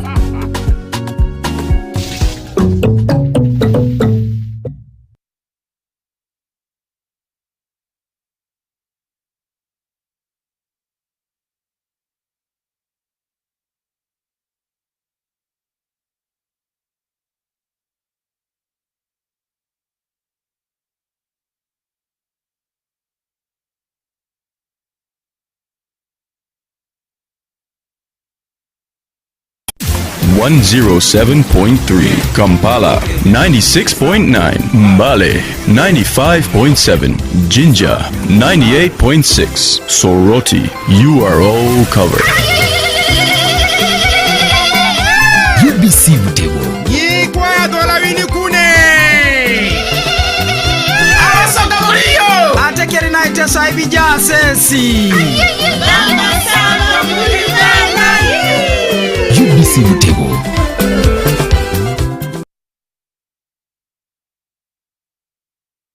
Me, Timothy Nyangweso, every Wednesday live in our studios in the heart of Kampala. We have conversations that have analysis, explanation, but not every truth is fact and not every fact is truth. Every Wednesday, 10 p.m. on your public broadcaster. All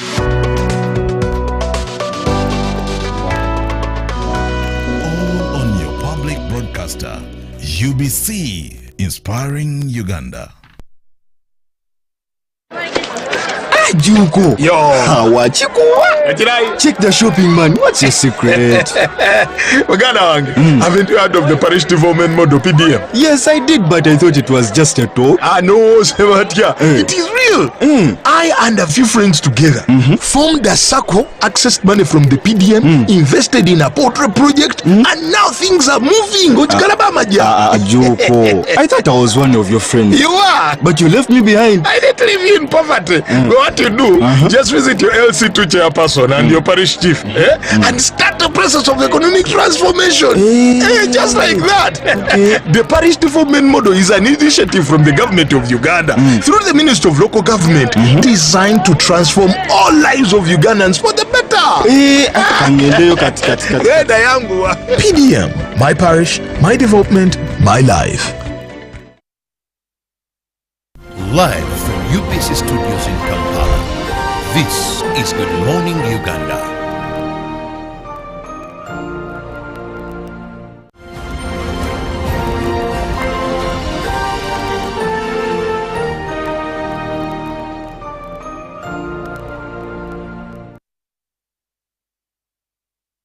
This is the day that the Lord has made. We'll rejoice and be glad in it. Welcome to Good Morning Uganda agenda. I'm very happy because of the guests I have this morning. Why am I happy? Because for a long time, many Ugandans have looked at them and the rest they sit with in the August House as people who have either aided or kept quiet in the fight against corruption.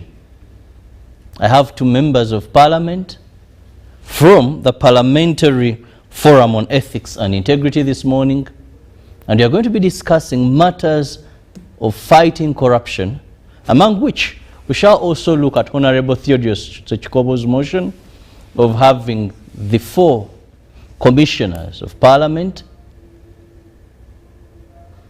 censored. Now, why I said I'm excited, because I have members of parliament to discuss corruption. Though these are specifically of a committee that looks into the ethics and integrity of a country, but most so members of parliament. Join me, welcome Honorable Michael Timu Zigu Kamugishe, who is the member of parliament for Kajara constituency in Tungamo district. Honorable, you're most welcome. Thank you so much. May God bless you. I take this pleasure to thank you, UBC in general. Thank God for giving us this day to talk about corruption in this nation as anti-corruption crusaders, and particularly as members of the Parliamentary Forum on Ethics and Integrity. On that forum, I represent the people of Western Uganda, of course, members of Parliament, and it is our day, as you said at the beginning, to talk against corruption and come out as a forum to show this nation that in Parliament, we got another task of fighting for integrity and morality, to make sure that this nation is really being run based on integrity and morality of mostly leaders. Thank you so much. Well, very interesting, nice words coming from a member of parliament. Just next to me, I have Pastor Mary Bemugisha, who happens to be the woman member of parliament for Sembabule district. Now, I have a pastor, a politician, a woman member of parliament of Sembabule. Good morning. I'm excited having you on the show. Thank you, Robert. Thank you. Good morning once again. Our viewers, good morning right there. We are here, yes, to talk about corruption, and we are here as a forum from Parliament. I am not Bemugisa, I'm Begumisa. Begumisa, yes. The woman member of Parliament, Sembabule District. And we're here to add our voice and encourage Ugandans that even in this Parliament of Uganda, there are still voices which want to see corruption being fought. Thank you for giving us this. Honorable, even before you go any further, I feel you have an uphill task. Reason being, the August House of Parliament, in the eyes of many Ugandans today, people, even when you talk about corruption, some may even doubt where you drive the moral authority, because many believe our politics, our parliamentarians have been not good participators in the ring when it comes to the fight against corruption. Let's begin with the image of this August House at such a time when you people come out and are discussing corruption. Thank you very much, Robert. And to our viewers, surely I can only say, borrow a Luganda word, nti omuliyamamba abomu navumaganya ekika. And surely, I think that's not true. There should be some members of parliament. There may be few, but we are still there trying to help our country. And therefore, to our viewers, we want to encourage you that each one of us can fight corruption. Wherever you are, you can try your level best. And that's why we are there, and that's why we went to Parliament, to help our country. And the image, we apologize on behalf of Parliament if the public sees us that way, but surely that's not true, that every member of Parliament out there is corrupt. Thank you. I'll put the same question to Honorable Michael. Honorable, at such a time when people even feel you can't get to Parliament because of what they have seen, the law may not catch these people, but out there, you can't get to Parliament, maybe when you've not bribed voters, when you've not been extremely violent, when some even go to the extent, and these are stories you've heard of, I'm sure, your members of witchcraft. They believe that politics today, getting that wonderful August House, where you voter bribery, votes themselves, all these chaotics, and finally you get there. Now, that image is where I want first and foremost to hear from you. Do you know these things actually? And how in any way are you going to restore the faith in Ugandans that we have men and women of integrity sitting just away from this station? Thank you, Robert. And viewers, you know that it is very difficult at the moment in Uganda to get votes without buying them. But it is possible. I've been, this is my second term. I've not been buying votes, but it has been difficult. This term which I'm working, I had opponents who bought votes. New Vision had predicted my win to be at 80%, but I ended up getting 53% win in the primaries. So you see, it is very difficult. And you must be a strong person, and you must know God. Our Lord Jesus Christ was tempted 40 days in the wilderness without eating, without taking anything. But he came out triumphant. It is possible, brothers and sisters. But it is very difficult, of course, because we are fighting with the devil. Corruption is a spirit. It is not physical. And if you remain physical, there is no way you can fight corruption. You will accept whatever people tell you. Some people tell you without money you will not win, and you believe them. And in any case, why should you win? You win to serve the people. You win to serve God because human beings were created in God's image. And when you say that you want to win without an intention to serve God, you end up buying votes. So it is common. I believe 90% of politicians in Uganda buy votes. Then when you look at parliament, a member of parliament gets votes by reaching his or her voters. And reaching them, I've been doing research about the effect of e-governance on corruption.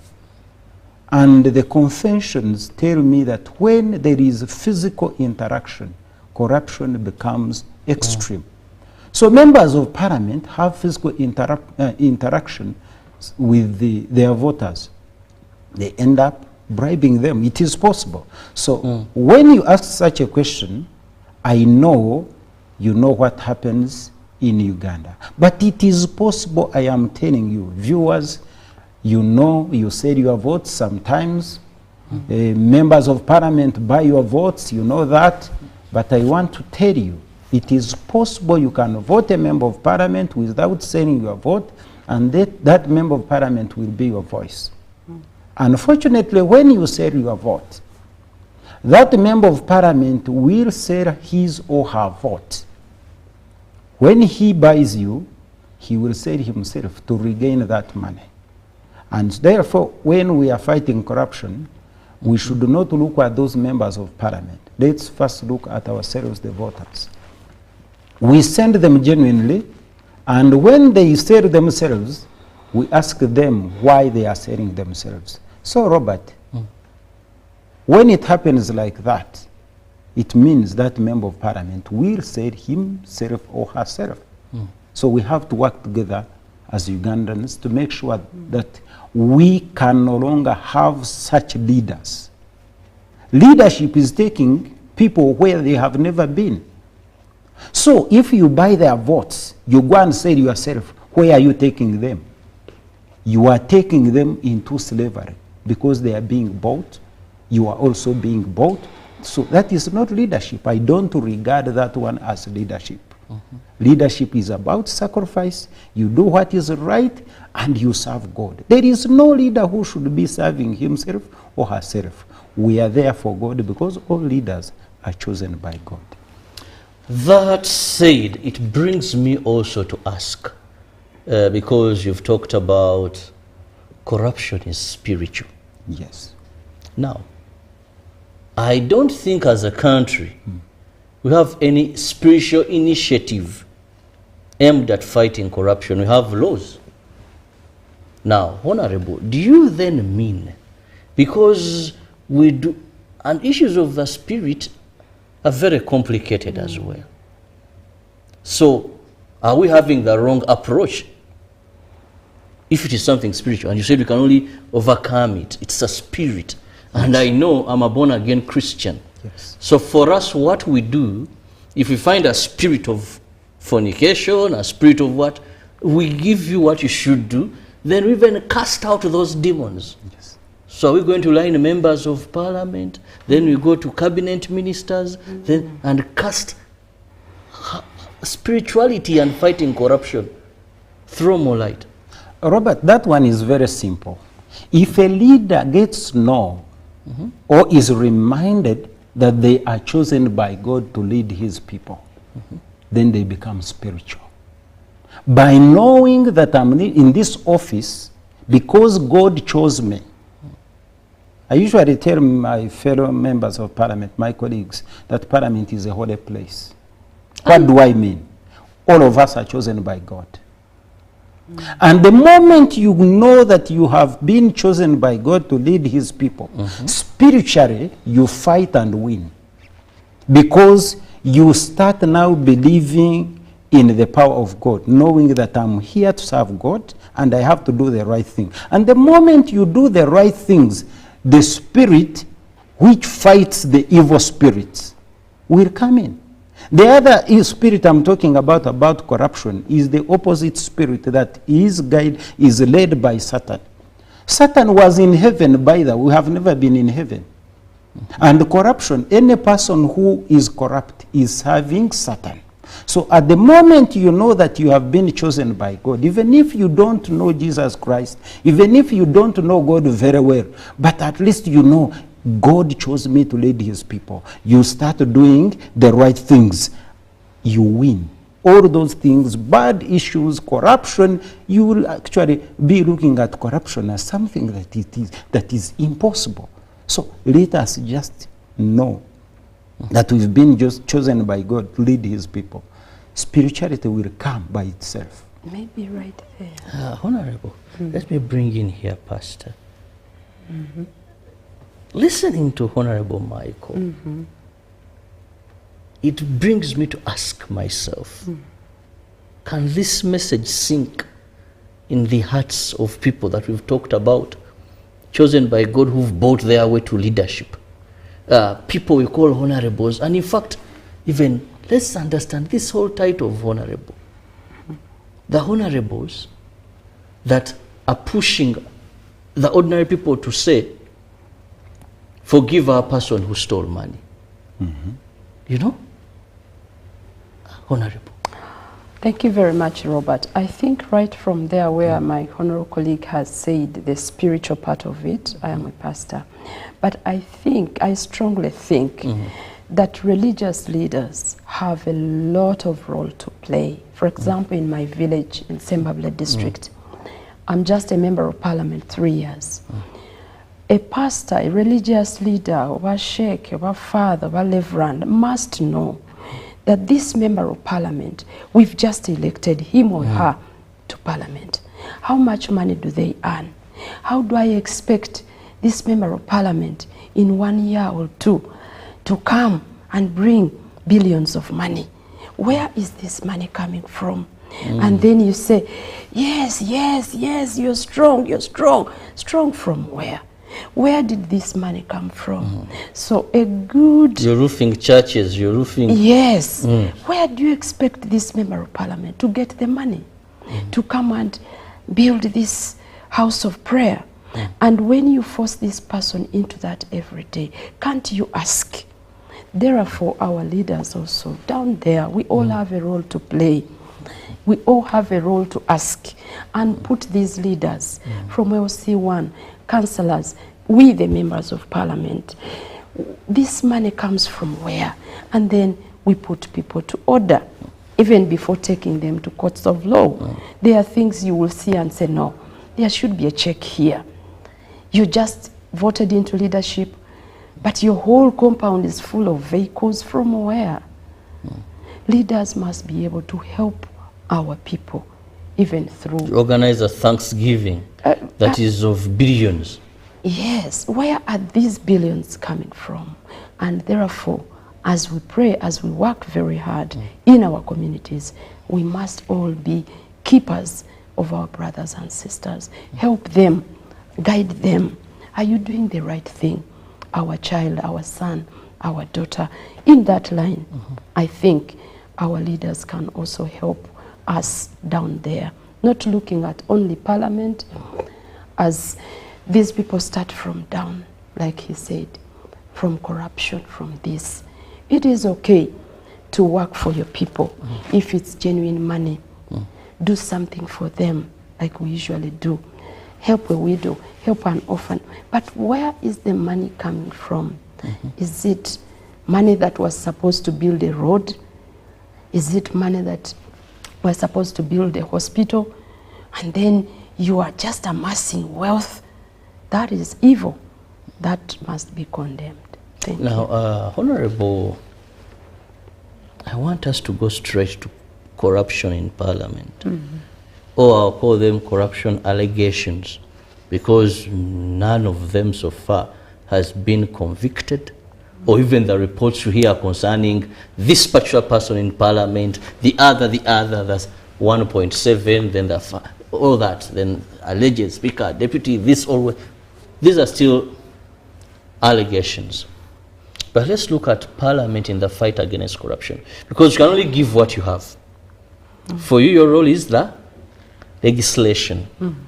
Now, recently we have Honorable Theodore Sechikubo Remiyaga, County Member of Parliament, with his motion of censuring the four backbenchers.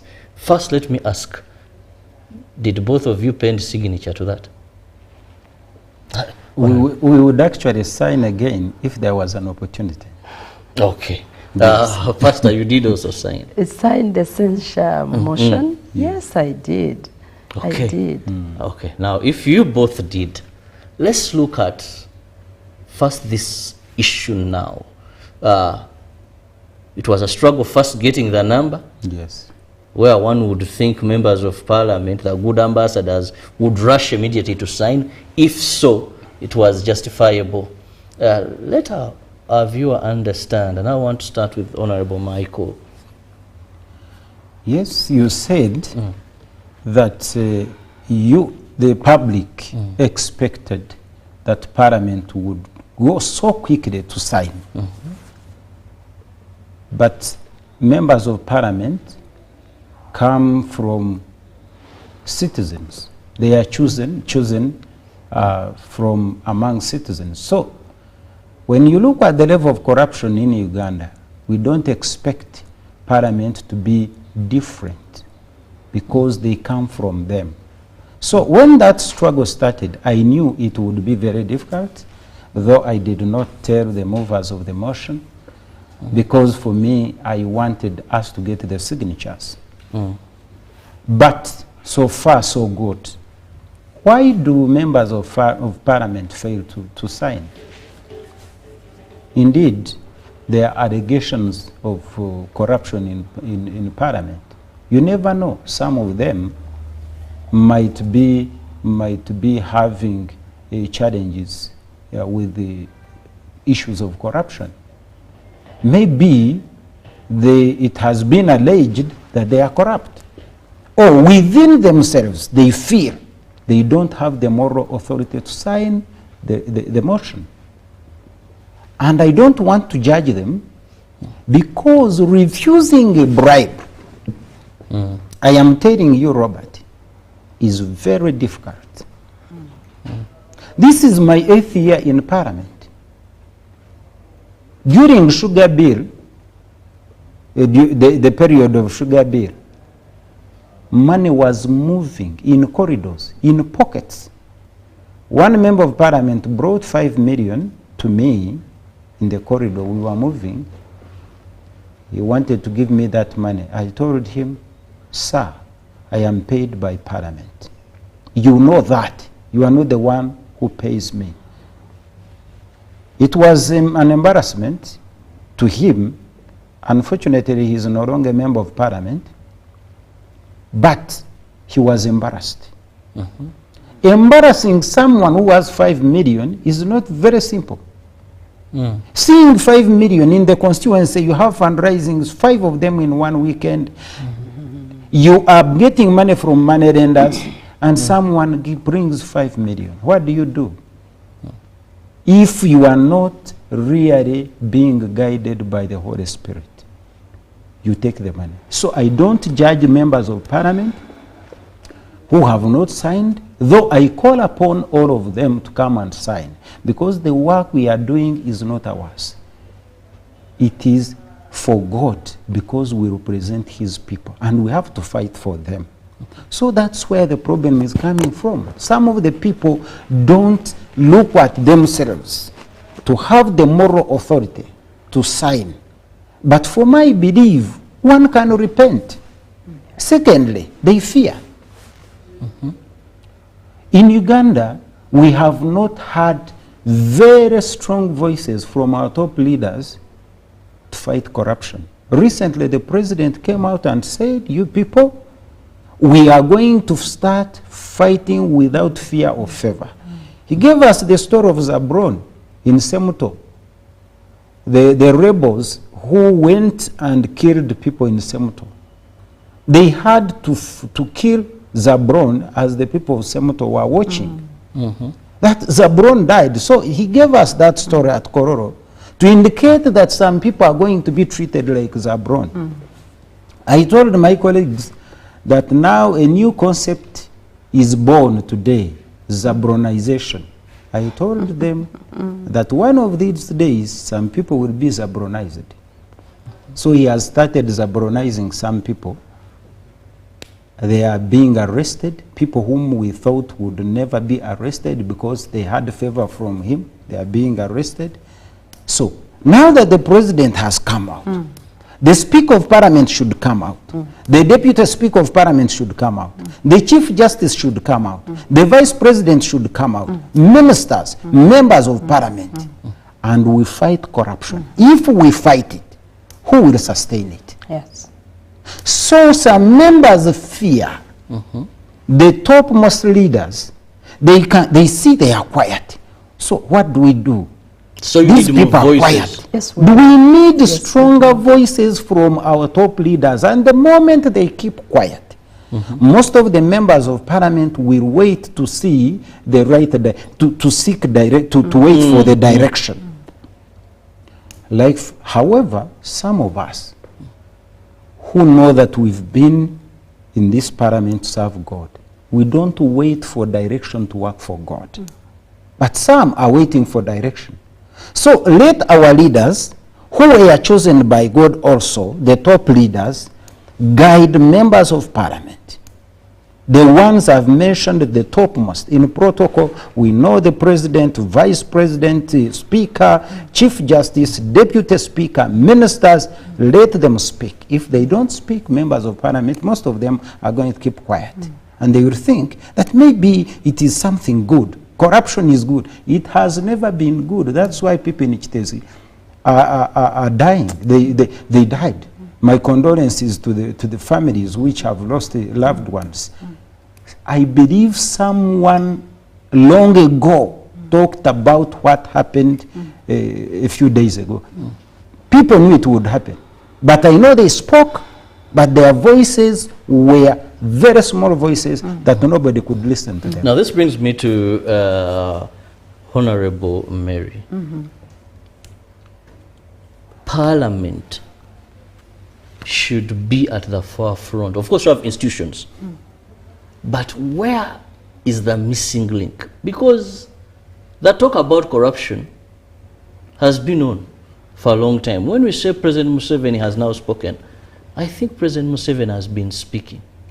Remember Chisanja Hakuna Mchezo, we had, was it zero tolerance to corruption? This corruption song is not new. Maybe the beats could be different. But this is old music. It's a remix. This has, I think from the time I began understanding properly, His Excellency was talking and condemning corruption. So for me, I'm not excited with the talk of corruption. It is action that we need. And when I see action, I wait at the end of the tunnel. Not for being arrested, taken to court, you know, with our laws. So you who make the laws, honorable members of parliament, how best can we fight corruption? The laws currently we have, when a person is presumed innocent until proven guilty by a competent court, when a person is entitled to bond, when a person is entitled to bail, and we know how cases lag in our courts of law.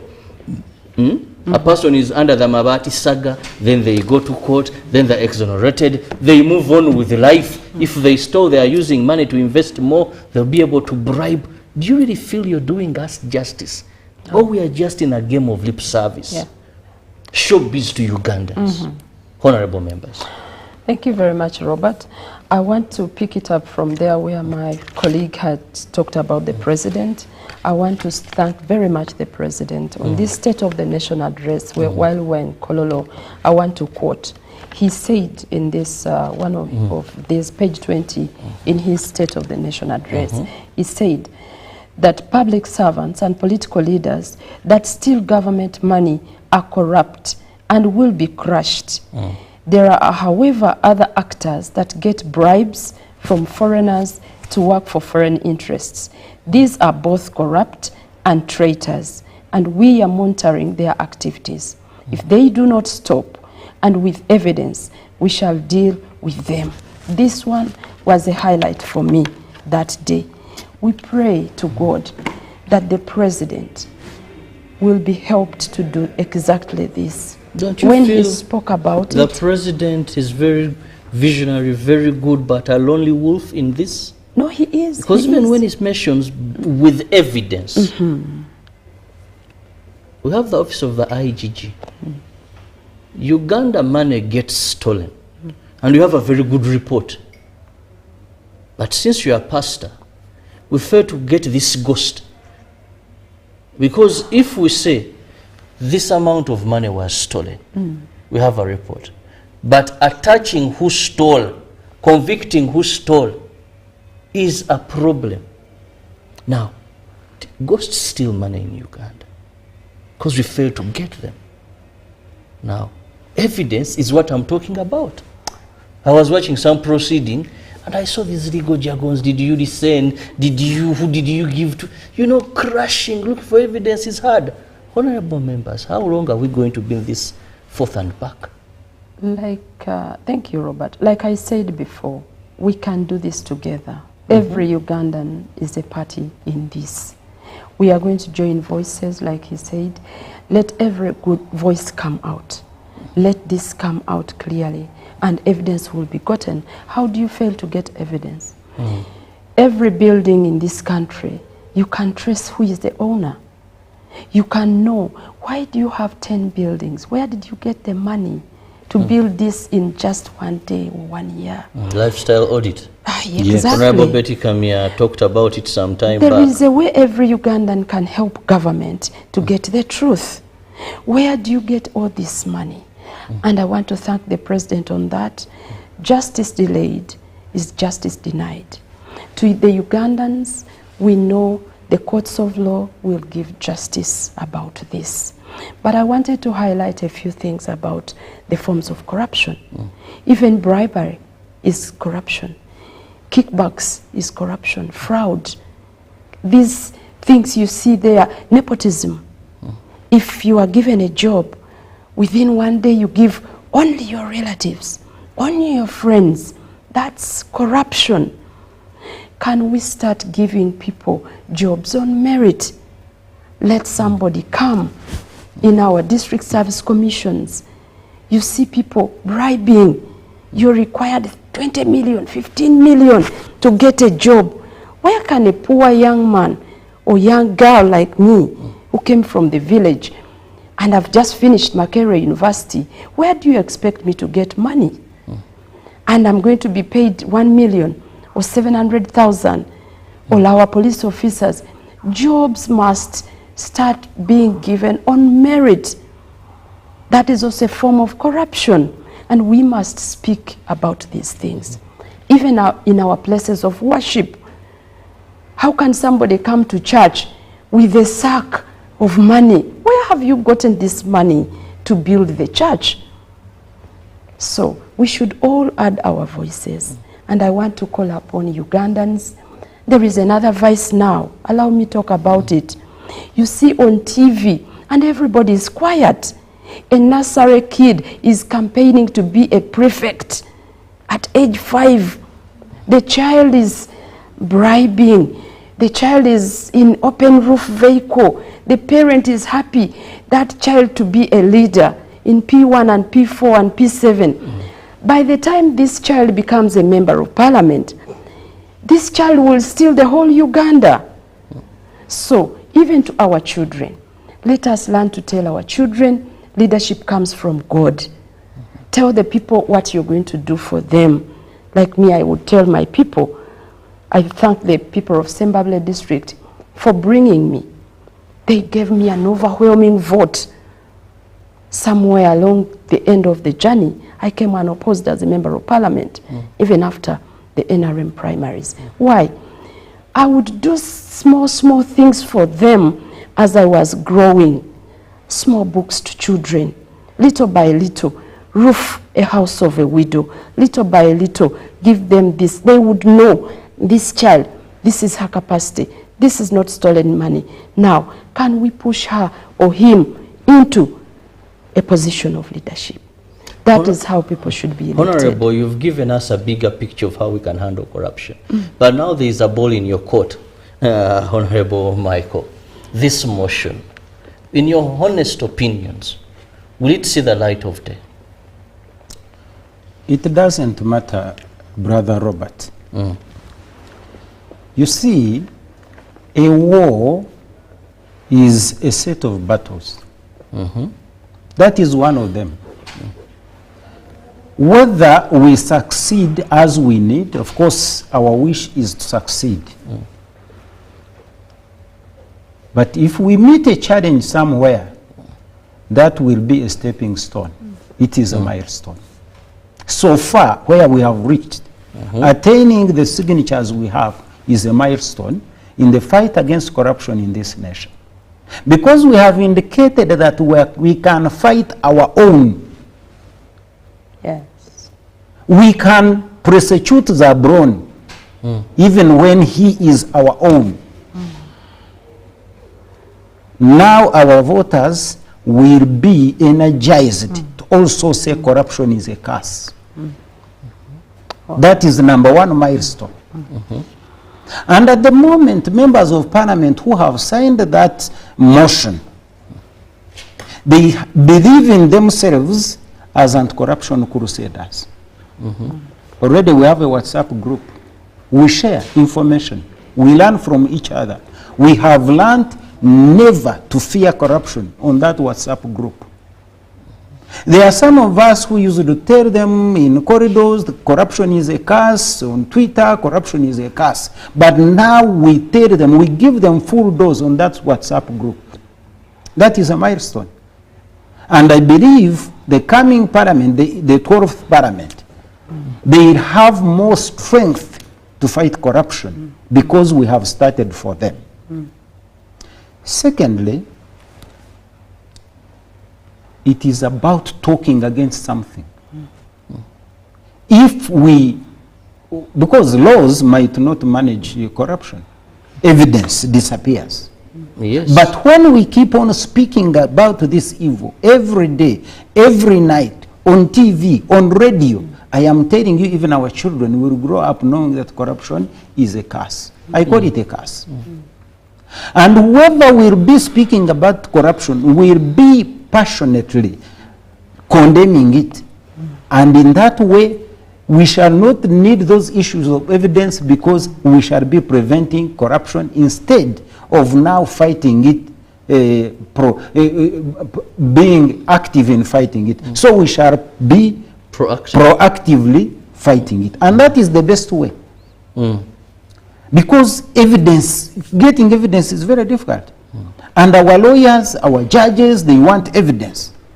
But for us, when we prevent it, there will be no need of evidence. So that is the way we are trying to fight corruption.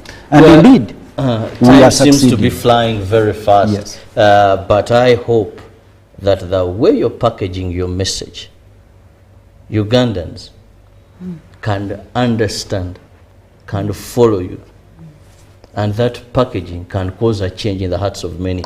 Yes. Honorable Mary, as we move out of here, let me just have your final remarks. Thank you very much. Thank you.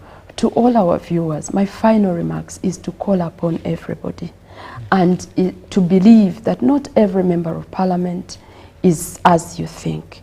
There are members of parliament whom I've seen, whom I've met, and we want to thank you for working for your country. Let us all join voices. Let us teach our children that together we can do this. We can lead by example. It is okay to give your people tents, a few iron sheets, but is this money genuine? It's okay to build a very wonderful house, but is this money genuine? It's okay to drive a very posh car if you can, but is the money genuine? And there we shall have fought corruption, even in places of worship, even in our families. Together we can do that. And then we give services to the poor, services to the needy. People want a government, and we thank the president in that. And we want to say, thank you, President Museveni. We want to see more being done. We want to see more being done. I thank you. Well, thank you, Honorable. Honorable Michael, as we come to the end of this, Ugandans are yearning for a hammer to kill a mosquito. But your approach seems we are slapping the mosquito. Let me have your parting shot. When you say that I'm slapping a mosquito, I'm just using a mosquito net to stop the mosquito from biting. And that is the best way, because after biting, I'll be having malaria. So for me, I'm looking at prevention. And you see, when you tell people they corrupt, that they are bad, sometimes they continue to fight you and being worse. For me, I tell them, you are bad. But look here, you could be good. So that as we fight corruption, we get even their testimonies. They tell you how corrupt they have been. One person in Ntungamo told me that Uganda Foods and Beverages was eaten by them, him and other colleagues. And that was a testimony. He even gave it to someone who wanted to bribe him to announce him as a winner in Ntungamo district. So testimonies will come. But as we finish this show, I am telling Ugandans that your money has been stolen, yes. But there is something that has not been stolen. The courage to fight corruption. Don't allow the corrupt to even steal your courage to fight corruption. Keep it and fight on. The crusade has started. Well, thank you so much, Honorable Michael, MP for Kajara County in Ntungamo District, and a member of the Parliamentary Forum on Ethics and Integrity, Pastor Honorable Mary Human, Member of Parliament for Sembabwe District. Thank you so much for your time. And of course, our viewers. Well, the crusade has started. Let's talk, let's talk, let's talk, let's not give up. And let's also name and shame. Honorables, if in this crusade we don't have name, shame, shun, we may not have this go through. See you the next hour. Ruben is here to take you through sports updates. Good morning.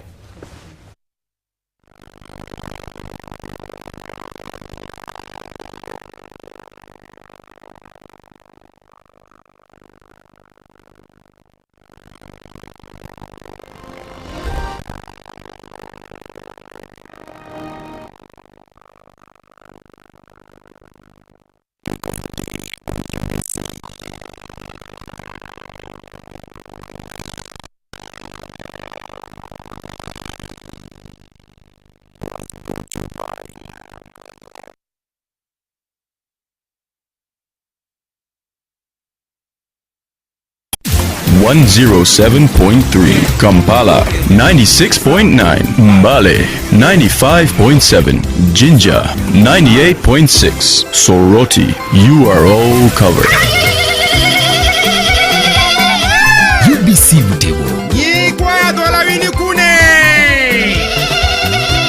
of the day on UBC.